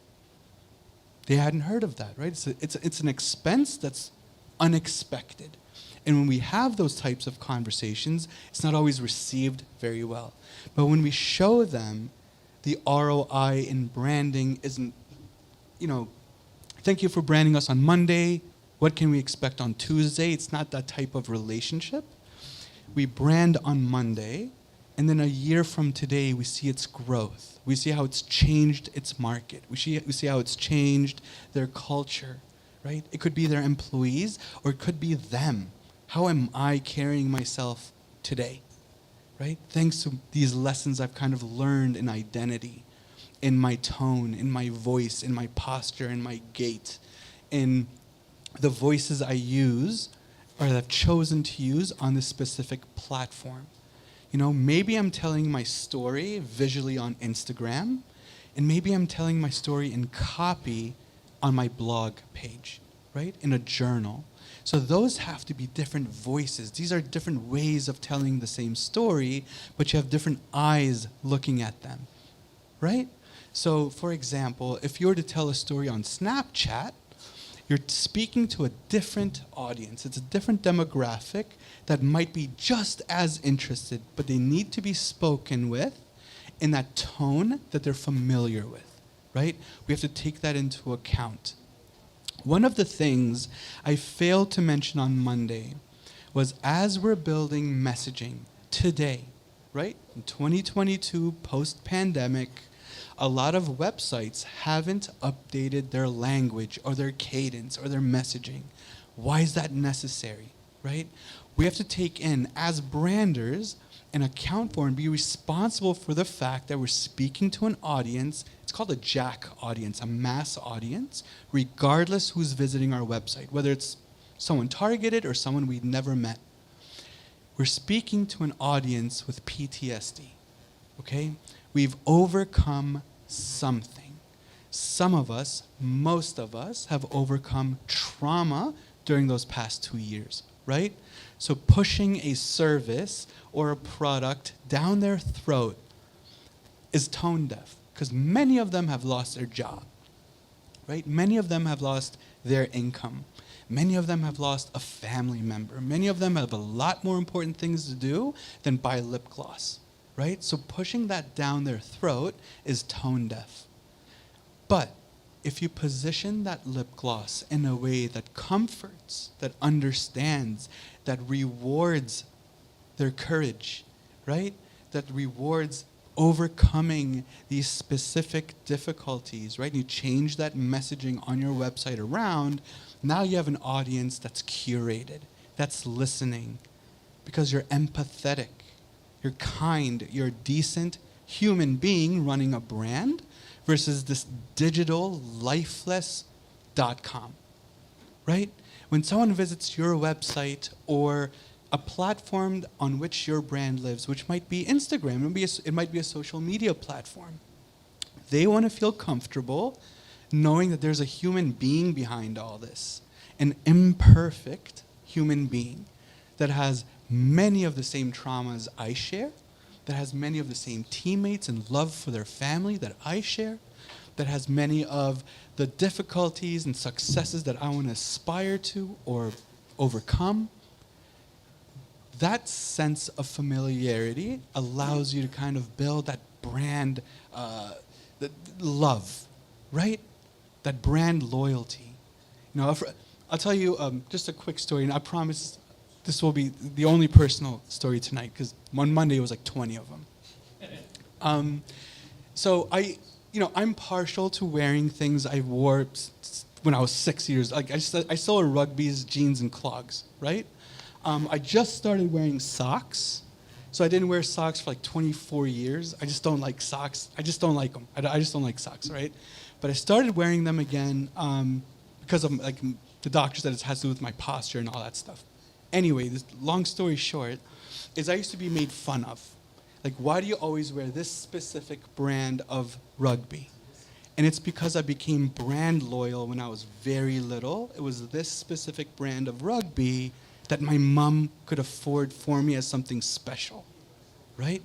So it doesn't fit me very well. It doesn't fit me better than the other clothes. It doesn't fit me better than a $7 shirt. But I found reward in this brand. So now that when I receive it, it reminds me of that experience that my mom worked really hard to bring me something from this brand that I admired, right? That sense of brand loyalty and that memory and that story, that builds your brand audience and curates yourself, like, regardless of what you sell. You know, maybe the brand you're selling is you. Maybe the brand you're selling is a beauty product. Maybe the brand you're selling is food. Food is a story, right? It comes from culture. It's anchored, and it reminds you of your mom or your dad or your grandmother, right? It doesn't matter if I go to a restaurant, or Alex and I just had this experience, you know, and we went to a restaurant, and it was a Middle Eastern restaurant. And a lot of my family, you know, I'm Middle Eastern. I'm Persian, but I have no understanding of the culture because we left in 78, right, during the revolution. So I was raised in Rome, in Germany, in London, in Paris, and I just bounced around until we could come to the States. So I didn't really have an affiliation with my own culture. So we went to this restaurant. I was really excited to introduce some of my friends to some of my mom's style cooking, and it just wasn't, right? Because you have this memory of, this doesn't taste like mom's food, right? It doesn't tell that same story. This tea doesn't have rose water in it. What's up with that, right? And then the hostess looks at you and is like, our tea doesn't have, like, tea isn't supposed to have rose water in it. And I came to recognize it was just one of those things my mom did to give me a different experience, right? I was raised very poor, but I never felt poor. I was raised without money in a pretty gnarly neighborhood in East London, but I never needed anything. Yeah? It's those memories, it's that story that helped me become a better storyteller, or at least a student of it. So I could admire music, regardless of what genre it's from. Yeah?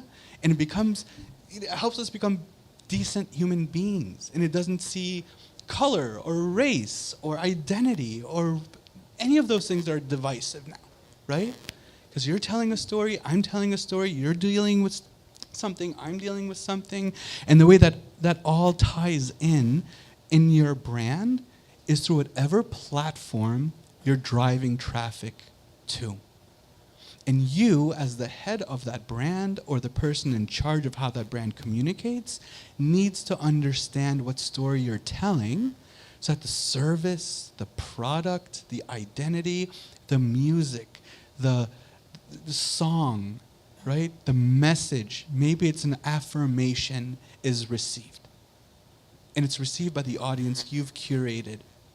So a lot of this is going to come across as common sense, right? My mom taught me this. My brothers and my sisters, they've raised me to be a decent human being. But for some reason, when we enter that business threshold, a lot of our human decency and those lessons we've learned coming up and growing up are ignored for this is business, right? It's not personal, it's business. This is business, how business people work. And you got to separate personal from business. And that's understandable, right? It's understandable. My agency, the company that we're building with my team, we prefer to share that personal side of business and to celebrate it and to make absolutely certain that that story is told, right? Out of respect to us. Out of respect to our voice, to our team matters, our story matters, our upbringing matters. It's personal. And regardless if someone says, listen, man, I'm a businessman. You got to have thick skin. If you're a business owner and you get some really bad news, or someone calls you something that you've worked your entire life not to be, something that questions your character, hurts a lot more than somebody questioning your product, right? And for some reason, they tend to do that a lot, right? It becomes personal for me at that stage. So I have to reflect, and I have to make sure I remain composed. And I want to make sure that the brands we help build are composed, right? Can I turn around and smack them in the mouth? Yeah, I guess I could. But that's not what we want to do as responsible, composed, professional brands, right? We're not kids anymore.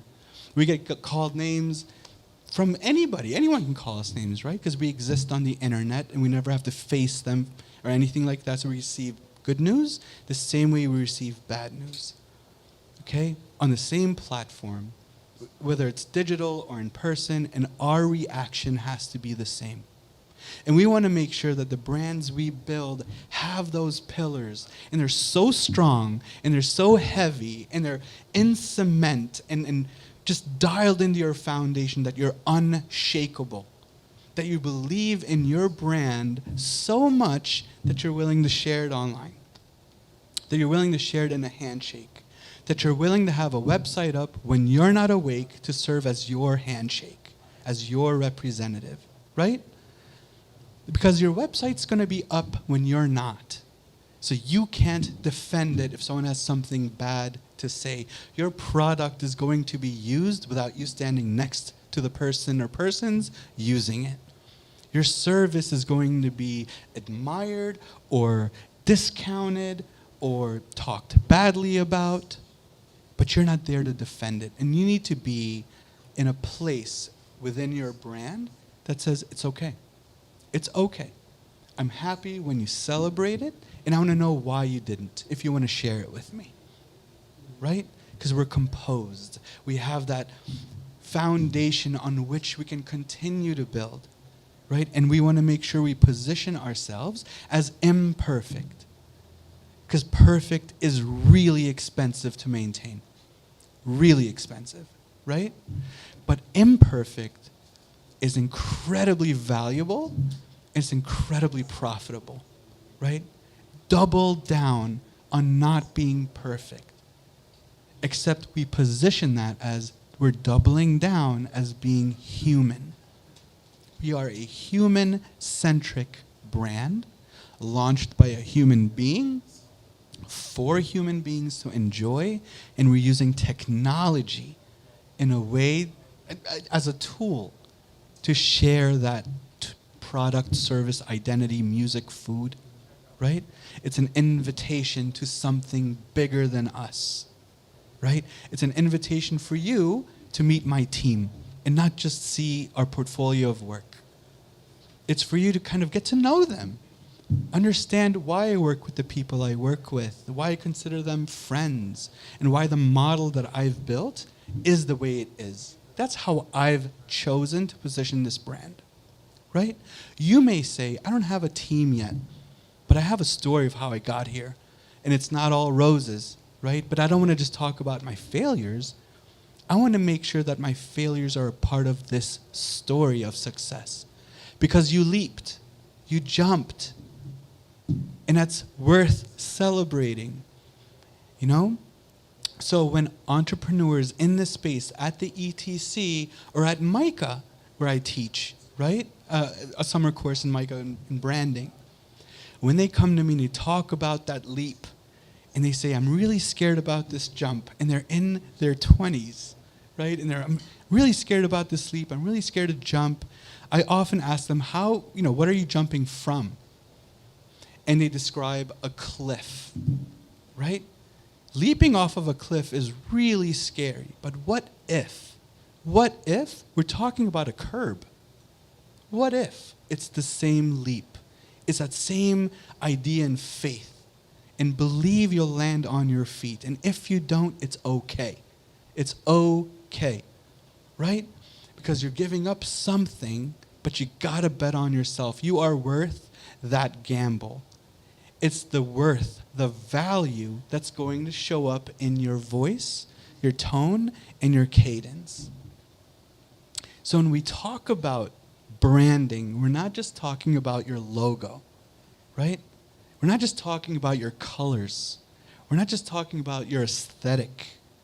We're talking about dividing value and combining it with your values, right? Your untouchables, your non-negotiables. This is what I stand for. These are my pillars, right?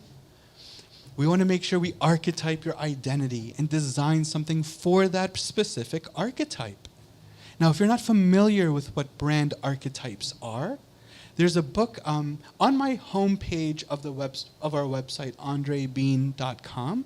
You can download a free ebook of the book that we use quite often called The Hero and the Outlaw, right? And I have it here in case you guys want to take a picture of it or peruse it, you can. But The Hero and the Outlaw, it's not a book you read from page 1 to page 300. It's a resource for you, okay? It talks about the archetypes. Are you a hero? Are you an outlaw? Are you a caregiver? You know, are you Robin Hood? Are you something completely different? Are you a combination of a few archetypes, right? And if so, how do they speak? What are their values? Do I reflect these values, right? Do I stand up and do I champion the same values that the caregiver does, right? Is my motto similar? This book walks you through these archetypes in a language that's super familiar, right? You don't have to have a degree in literature to understand what an archetype sounds like given this book, right? So you might say, hey, I watch a lot of Star Wars movies. Will I still understand this book? And the cool thing is, yes, you will, because they even mirror, the outlaw to Darth Vader, right? Is Darth Vader a good guy or a bad guy? He's just an archetype, He's positioned as a bad guy if you're rooting for Skywalker, right? But if you're rooting for Vader, is he the bad guy or is he just an archetype, the outlaw? And what we talked about on Monday is the outlaw is not the criminal. The outlaw is an archetype, a personality, an identity that does things, or who does things in a non-traditional way to get to the same place you want to get to. Right? They're an outlaw. That's it. It's non-traditional. It's like non-conformist. That's all. When you understand archetypes, your understanding of each other blows up. It grows. You build this incredible warmth inside you, and you begin to recognize how other brands are speaking overnight, as soon as you begin defining your archetype, you get to recognize other archetypes. And when you do that, you understand how they want to be spoken with, who wants to be spoken to. You know, how are they receiving the messages you're writing on behalf of your company, or how you're saying something to a partner, or how you're addressing an audience, or you know, a stadium full of people. There are 12 different archetypes 1,000 times over. How do we address a jack market, right? Don't worry about the jack market. Worry about how does your archetype communicate. Now you can speak to everybody, right? Now you understand everyone. And those that you don't understand, you have this opportunity to ask, help me understand what you meant, in a way that doesn't sound belittling. It's curious, right? And we talked on Monday how interested equals interesting. And it triggers the oxytocin inside you. This person cares about me, about me, right? This person cares about this idea. This person cares about my movement. This person really cares about animals and what I believe in. This person cares about cruelty-free products, you know? And given the landscape that's today, cruelty-free isn't something that's bypassed anymore, right? That extra 15 cents on the dollar matters because it's cruelty-free. Now we're paying extra to be a little bit more responsible. And that's okay. And when you understand your brand and your product and you stop pricing it for what you think others should be paying versus what it's worth, you're going to be in a much better place. I promise you that. And it was one of the hardest lessons I had to learn when I was pricing out my services, right? And I had a conversation with someone here before about, I was really afraid to bill my rate. Because what if they think, this guy's not tall, dark, and handsome. The head of this agency is. This guy wears rugbies and clogs. I was very self-conscious about my appearance. And does that really reflect my quality or the quality of my team? I was worried about that. And for a very long time, I had to go to Alex and say, listen, man, I'm going to wear this because I'm comfortable in this. Is that okay? I needed that affirmation, that permission to be me. Until he finally sat me down and he said, what the F are you talking about? It doesn't matter to us. We're going to pitch the same thing no matter who's standing in front of us. And they're going to hire us based on our qualifications. Now, granted, there's going to be opportunities where you get hired given, what specific people look like. Or for me, it's behavior, right? That's what matters to me. And I'd rather double down for me for like that. I'm going to be kind. I'm going to be honest. What you see is what you get. Some people like me, and some people think I'm a complete dork. They're both right? The dorkness is real, right? So voice, tone, cadence, be authentic, be true to yourself. And we've all heard start with why. On Monday, I reminded you why is not an answer. It's a question, right? So if you're going to start with why, then start with asking yourself why. Why you? Why should it be you? Why should I pay money to you? Why you and not your competitor? Why did you start? Why is this important? Why does this need to exist? How is this going to make money? Okay? Regardless of how beautiful your story is, we want to make sure it's sustainable. It needs to be profitable. And you're not being a mean person for charging money. Okay? And that's another lesson I had to learn, even though it's just common sense, right? I had to allow myself to be in business before I allowed anyone else to hire me, right? And it doesn't matter if you're in it doesn't matter what industry you're in, you need to give yourself permission to succeed. And I know I just heard myself say it, and it's so corny. It's so corny, but it's so true. It's so true, right? You got to be comfortable telling your story, and you have to understand in order for me to do this full time, since I took the leap, since my mom is counting on me, yeah? and she believes in me. I don't want to let anyone down. I have a team depending on me now. I have to charge money. I would do this for free. I really would. Yeah? But it's not sustainable. Right? I can't continue to keep the company I keep, which are my friends, or surprise my mom, or make sure my sister's okay, or take care of hospital bills that aren't my own, right? Because you're the oldest son, and in some cultures, that's your responsibility, without charging, without paying myself, yeah? So without eating. You know, one of my first clients, after I gave him the invoice, he added money to it. He was kind to me. And he sat me down and he said, this is worth much more. This is what you need to be billing, or I can't put you in front of my clients. Because there's a psychological element to pricing, right?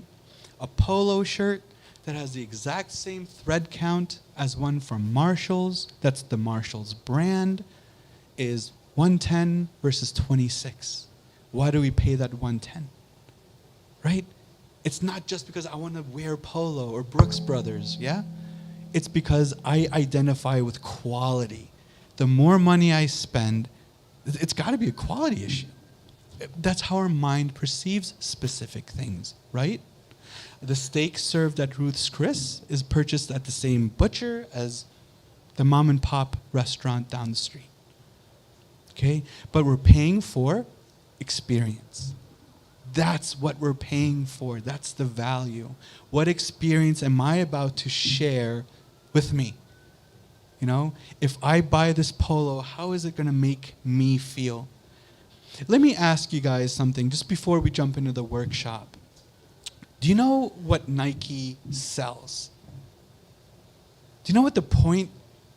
You do? Okay. So a lot of audience members I've asked, they say shoes, right? Nike does not sell a shoe. It's never been a shoe company since it started, right? Nike sells the finish line. Nike sells that dream that you're an athlete, you're like an athlete. Nike sells the experience of professional athleticism. You deserve to wear Nike. You are part of this team, right? On Monday, we talked about why so many of us have jerseys belonging to our favorite team. They're not going to call you from the stands to come sub in, right? Keanu Reeves movies, 100%, right? But we wear those things because we identify with this team as being part of our ethos. They're part of our identity. It's who I root for, yeah? Growing up in the UK, I was not allowed to root for the East End, right? That's West Ham. So they're hooligans. So I was not allowed to be a part of that community. So I had to find another team to root for, right? Because that was their brand. Their brand was violence. I could not even own one of those jerseys without my mom getting pretty upset, right? But we still own those jerseys and we still have those memory of sneaking into those stadiums. I snuck into, I think, every stadium, every game. I don't think I've ever bought a ticket. But, that's a different story. Oh man, it's like my third personal story. So the point is we have to identify with your service, your product, your messaging, right? You want your audience to be a part of something. You're not just selling them something and saying, thanks for everything, bye. You want to give them something, which is that experience. So you want to experience that oxytocin rush again. Right? Branding isn't design and art and strategy. It's all of those things plus chemistry, plus biology, plus psychology, plus an understanding of Maslow's hierarchy of needs, right? A master brand guide isn't 14 pages telling you how to use your logo. A master brand guide, the ones that we deliver, are 110 pages that talk about the chemistry of your brand. The tone, the cadence, how you're supposed to behave, right? And why you're supposed to behave that way. What's your archetype and how does that archetype behave? Because the founder's archetype is going to be woven into the brand's DNA. I can't expect Alex to shrink a foot, right? And wear clogs and like the things that I like, but I can expect Alex to reflect those standards that I believe in, that I want our audience to believe in and to double down on, right? Because we're not the cheapest agency, company, firm, freelancers, designers, whatever it may be, in the market. In our industry, when those individuals that, let's say a product costs $5, well, I'll come in, I'll do it for $1. That's called buying the contract. It's frowned upon, right? But it happens quite often. And the people that say yes to the $1 deal have to buy that $1 deal 15 times because it's never done well, right? Because that company's in business too. And they have to make that $1 profitable. So when we charge $5, we explain why. And we don't leave our client's side after the engagement is finished. One of the things that we're very proud of, and this is something you can incorporate into your model, is that we build relationships, we don't bill relationships, right? Our friendship with you and our engagement with you is not defined by a paycheck. It's defined with your success. Because if you are successful, we can high five and we can look cool. And we can feel good about something, which is what's driving us every day. We feel good about helping you do something you've wanted to do that you failed to do, maybe because you didn't have the right partners to do it with, but has never, ever had anything to do with you. I promise you that. Your job is to tell your story, right? If you don't have the tools to tell your story well, why would that be your fault? Okay? Make sure you have the right tools, tools that you're comfortable working with, tools that you like working with, right? We may not be likable, so we're not very compatible for that client. But if that client says, you know what, Ogilvy is a lot more qualified, guys. They're also a lot more expensive. I want to give you a shot. That to us means everything. But if we're not likable, we don't get that shot, right?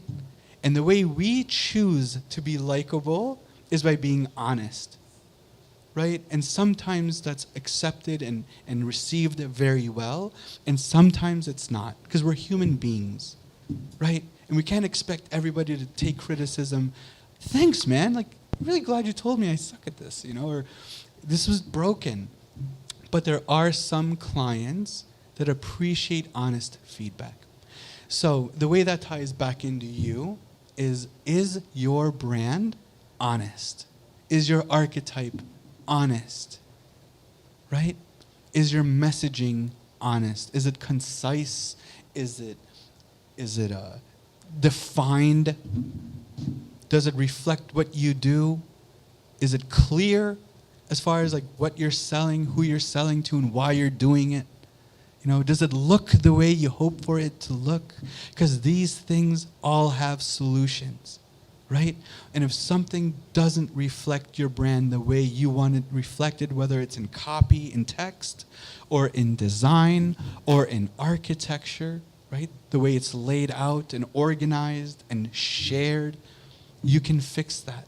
And it doesn't have to be paid, right? You don't have to hire Andre Bean to do everything. I'm going to show you how to do it. And if you have the time and the team to do so, I encourage you to do it because it's an awesome, awesome experience to achieve those things, okay? So I'll help you gain and sharpen those tools so you can continue to tell your story well, okay? So going back to this list, discovery, exploration, values, archetype, voice, tone, cadence, messaging, and then delivery. That's what we've kind of started with when it came to the links some of you sent us, right? We took a look at your websites. We read your copy. We understood where some of the challenges lied. We understood where improvements can be made. Some are aesthetic, some are strategic, some are an organizational thing, and some are pure identity, okay? So there's nothing that we looked at that can't be fixed. And there's nothing that we looked at that can't be fixed by you. I promise you, right? It's all about, do I want to do that? Okay? So I don't ever want you guys to think that our engagement with you is a sales pitch.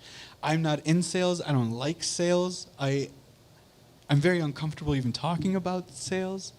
But we're here for you, right? So if you want help with something, call me, text me. My personal phone number is going to be on my website and on my emails. Email me. You know, I'm okay with that. I still use the phone with a voice, like hello, versus texting it. I still do that. I'm analog, right? So when we go to meetings, I have a notebook and he has an iPad and digital. I have a notebook with a pen. Yeah? So I can relate to some of our clients that are just uncomfortable taking that digital leap and doing things themselves and preparing files themselves. And I can also relate to our clients that are ready to take that tech leap, that want to do more with tech, right? Because I have friends like Alex and teammates like Alex, because he knows what he's talking about and I don't even know how to hook up my cable, okay? So did anyone here, just by hands, share their email or email me a link to their site? You did? Okay, excellent. Okay, good. Those are the sites we've already reviewed, and I have some feedback for everybody. Again, once we start doing the workshop, the live stream will be cut so that we can talk about just about anything. Okay, and whether it's an intimate issue or a challenge with your brand, we can talk about that without the worry of someone we're not really counting on hearing us speak, right? Your privacy is protected. That's why our client portfolio is hidden, right? It's private. Is there anything I can answer? Do you have any questions that I can answer? I'm not sure if you can hear me. Yes, ma'am. Okay, great. So you're talking a lot about branding yourself, and I've seen a lot of companies do that, and sometimes they talk so big, and they probably really believe that they're genuine or they're trying to do something great or whatever. And to me, like, they have all these big, nice words on there, and it's so vague. It almost seems like scope creep, and it seems ingenuine at that point, despite how genuine they might be feeling about their company. Yeah. How much they must believe in themselves. You know what I'm trying to get across? I think so. So what I'm hearing is, and correct me if I'm wrong, okay, so I can make sure I answer your question, that some companies have doubled down on their values so much that it seems templated. Yeah. Okay. Like, we care about you and we want this from you and that, and they probably really do, but it's just not targeted enough, and it's so widely applicable to any company that it seems fake. So you're right. The ones that are vague or the ones that really don't follow up, I'll give you an example of what I suggest with my clients, okay? So if one of my clients has doubled down and on their website they say, we care about this, we care about that, we care about them, we care about this person, it's an identity, race, environment, political, whatever it may be, right? I either ask them to remove it or give me a proof of concept. What is your evidence? Show me something, right? It's not enough for me to say, I love my team, right? My proof of concept came from someone else validating that and putting it in print. So when a different company recognized my love for my team and they published it as Misfit Teamworkaholics, I was thrilled that they called us Misfits, which I kind of like, right? But Teamworkaholics really resonated with me, right? So that was my validation. That was my proof of concept. The other proof of concept that we use is on our website, we make it clear under our website's under construction right now. We're rebranding, but once it's up, you'll see it.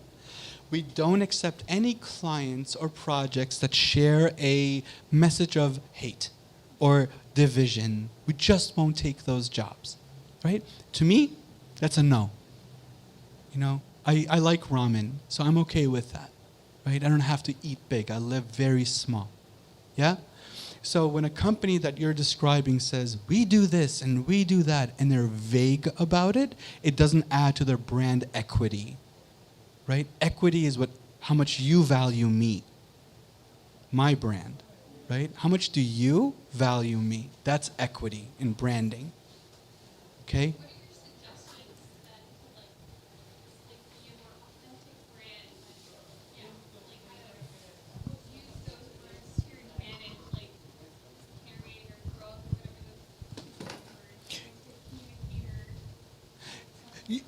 You know what?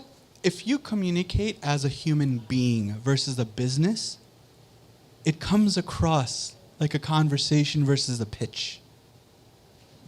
That's my suggestion, right? If you just write as you,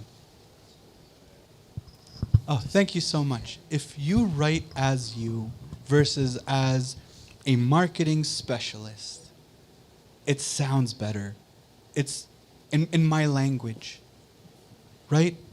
So if you say, and you're honest about it, you say, this is a new company. I've yet to do X, Y, and Z, but I hope to do this with a proceed of our profits, or a part of our profits, right? I hope to accomplish this, because you're being honest about it. It's like, I hope that we are successful enough to share some of these profits with some of these organizations that we really love. We've come to love them. And they're small and they're local and they protect the LGBTQ community, right? It's like we want to give back to them, and that's our goal. You can define your goal versus this is who we are. And once you get there, celebrate it. That's my suggestion, right? Celebrate that goal once you get there versus saying, we donate to LGBTQ without having donated yet. Yeah? Right. Is that okay? Did I answer that? Yes. Okay, good, good. I'm long-winded, so maybe I answered it like 10 minutes ago. I don't know. No problem. Is there any other question I can help? Sure. Well, it's not so much a question. It's more of like an opinion about what she said, Okay. or maybe an answer. Sure. I believe, like, even in my brand, I'm like rebranding when it doesn't seem authentic. I think it's because the brand hasn't really committed to building a community around their brand. So that's one thing that, because I feel like building a community around your brand is like more intimate. So if the person chooses to, you know, join your community with your brand, it becomes more intimate and you get to know the founder more, maybe, you know, the brand more and their values and what they're really about. So I do think some brands lack the factor of building a community rather than just being a brand that you can go visit online or, you know, at a store. Okay. So I know what you're saying. And the concept of brand community is vital. It's so important, right? Because there's brand citizenship that comes with that. There's brand loyalty that comes with that. And then most important of all, there's brand stewards that are born from those communities, okay? Representers of your brand. Like, I'm a steward of this brand, right? I think what we have to be careful with, though, is building a community that's not quite honest, right? That likes us for us and believes in us for us, but we're being dishonest, and now they're backing a liar, right? So if we were to fail or fake it till we make it kind of thing, we might do much worse with a community that hasn't really found validation or seen validation than start honest from the start. Like, I don't really believe in fake it till you make it. That's not what you're saying. Yeah, I got you. You're saying build that community of honest stewards, right? Integrity. Right.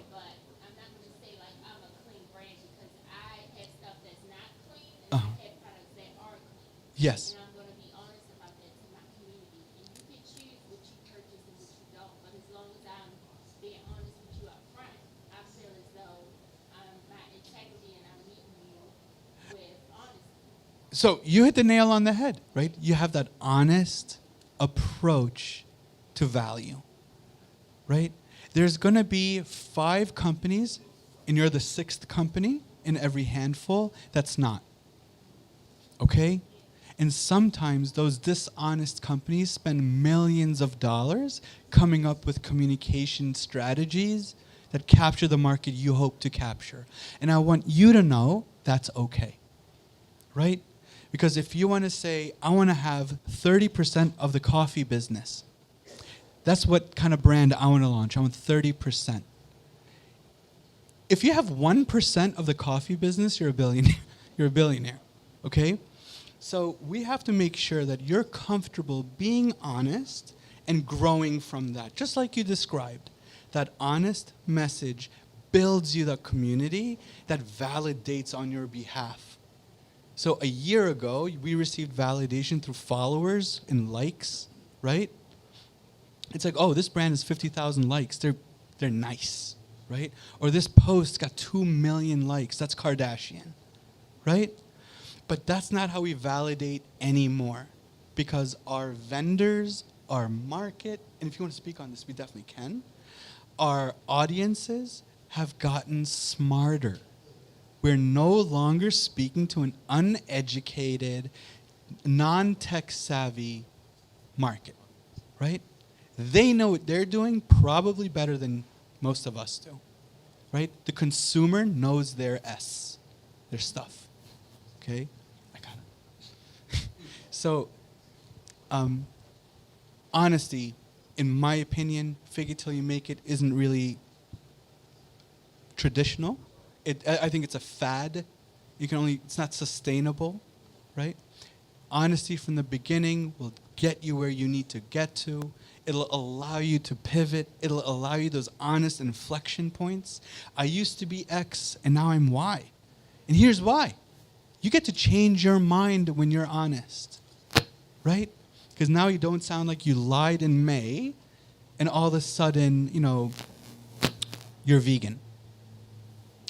I've always been against animal cruelty. We sold steaks out of whatever, right? It doesn't come across very well, okay? But if you're honest from the beginning and you send a message to your audience, for example, and you say something like, listen, we used to do this, and we're really proud of our heritage, but as we've grown, we've also grown this affinity for our environment, right? And we've come to recognize that this type of behavior or this type of diet or this type of farming can be harmful, and we don't want to be part of that, right? When I didn't eat meat for 8 years and I kept being asked where I get my protein from, no one asked me, by the way, when I didn't. When no one knew I didn't eat meat. But when I stopped eating meat and they said, why'd you stop eating meat? My only answer was just honest. I said, ingesting suffering didn't sit well with me at the time. I was getting sick, right? And my doctor first told me to cut out red meat, and then I cut out chicken on my own, and it became healthier for me, right? But as I grew, I never put a label on it. I never said I'm vegan, right? Because when I went home and my mom cooked something, or if I was a guest, I would never deny it. I would celebrate it and thank them and be grateful for that meal, right? So I never put a label on what I chose to do in my home. But whenever I was asked why I didn't eat meat, I was just honest about it. It was making me sick at the time, right? And I was playing rugby, so it was a big deal, right? Because I wasn't eating what everyone else was eating. So honest messaging allows you inflection points. Not just inflection points and pivots, but something that your audience can celebrate with you. We're changing, we're growing. We didn't just flip the script. Yeah? Is there anything else? Yes, please.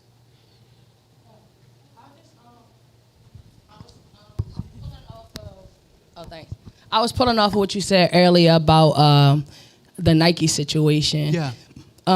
Just basically people wearing that, it gives you a certain communication. Yeah. And also, when I first started my brand, I tried to pull on the issue that I'm gonna donate to the kids or inner city kids and help, reconstruct mindsets and stuff like that. So it didn't get as much attention that I thought, because I thought that's what everybody would want to hear. So I went to, how can I now with the brand, and not trying to toot my own horn or anything, but my brand is called Dummy, and that's a lingo we use here in Baltimore a lot, within the youth. But it's DUMI, means don't underestimate my intelligence.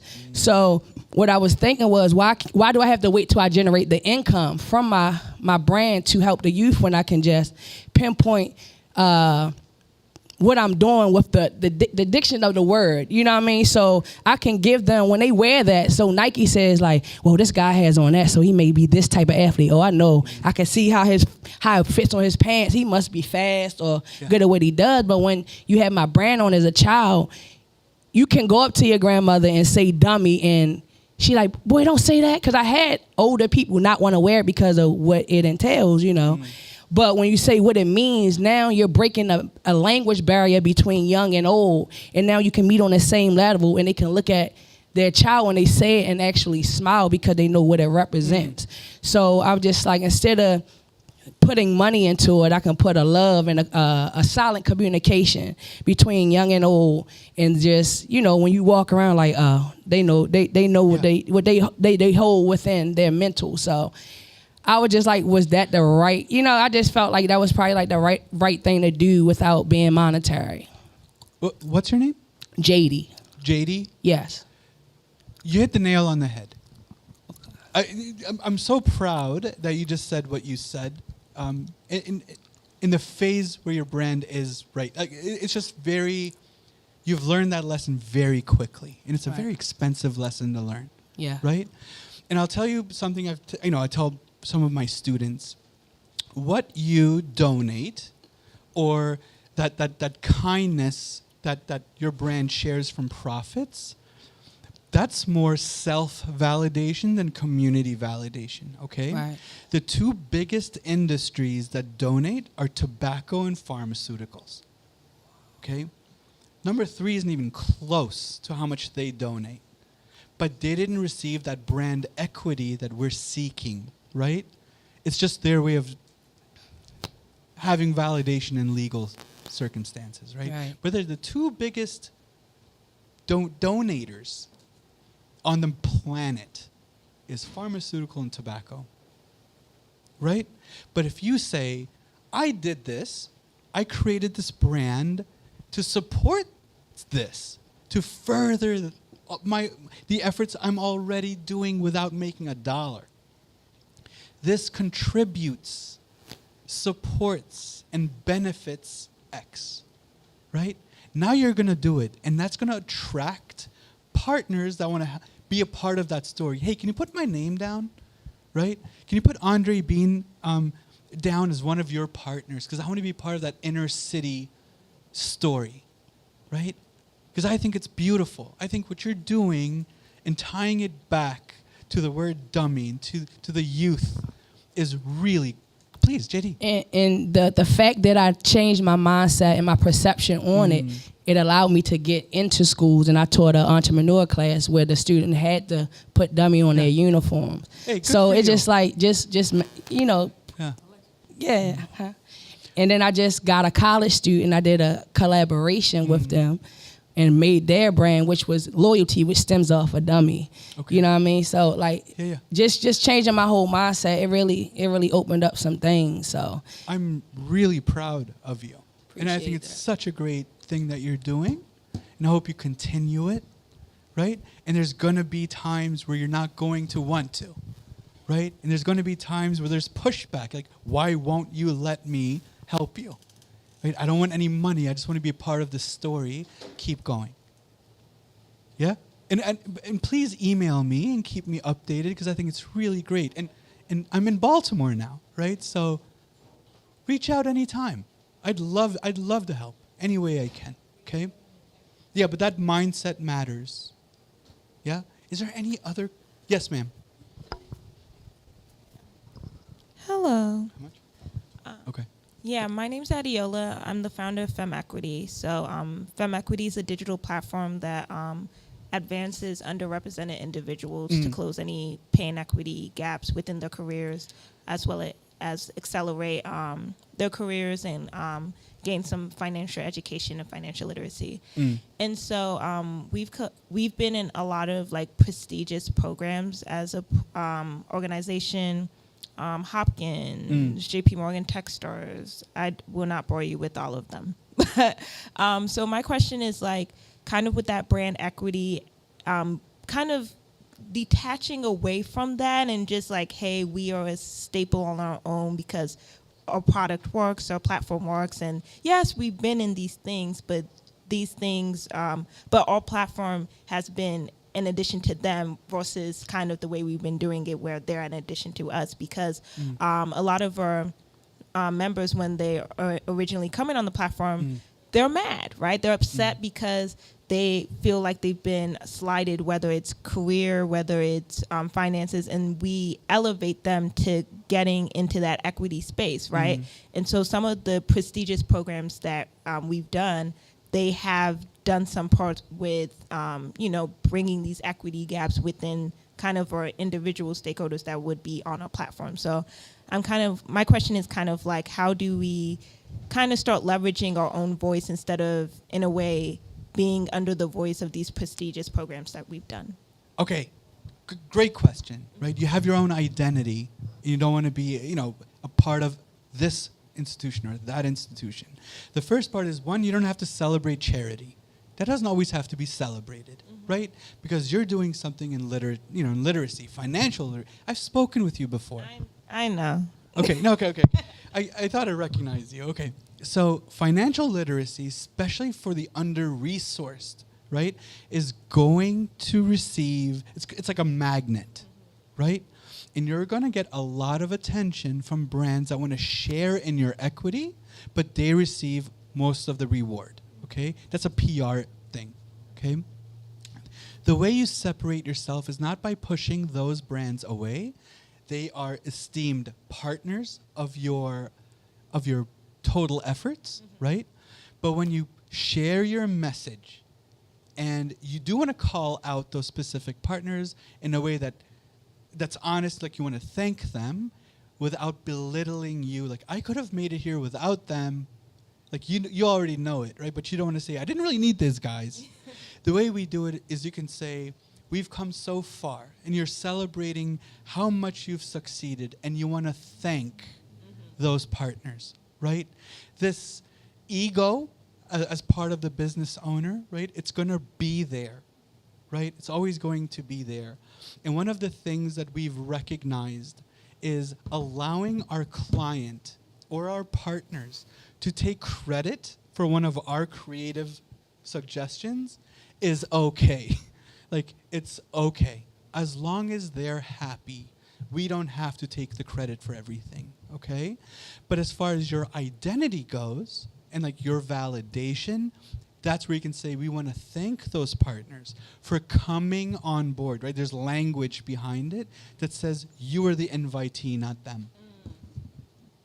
You know what I mean? And we'll talk some more, because you've grown a lot since the last time you and I spoke. Well done. I'm really proud of you. Thank you. All right.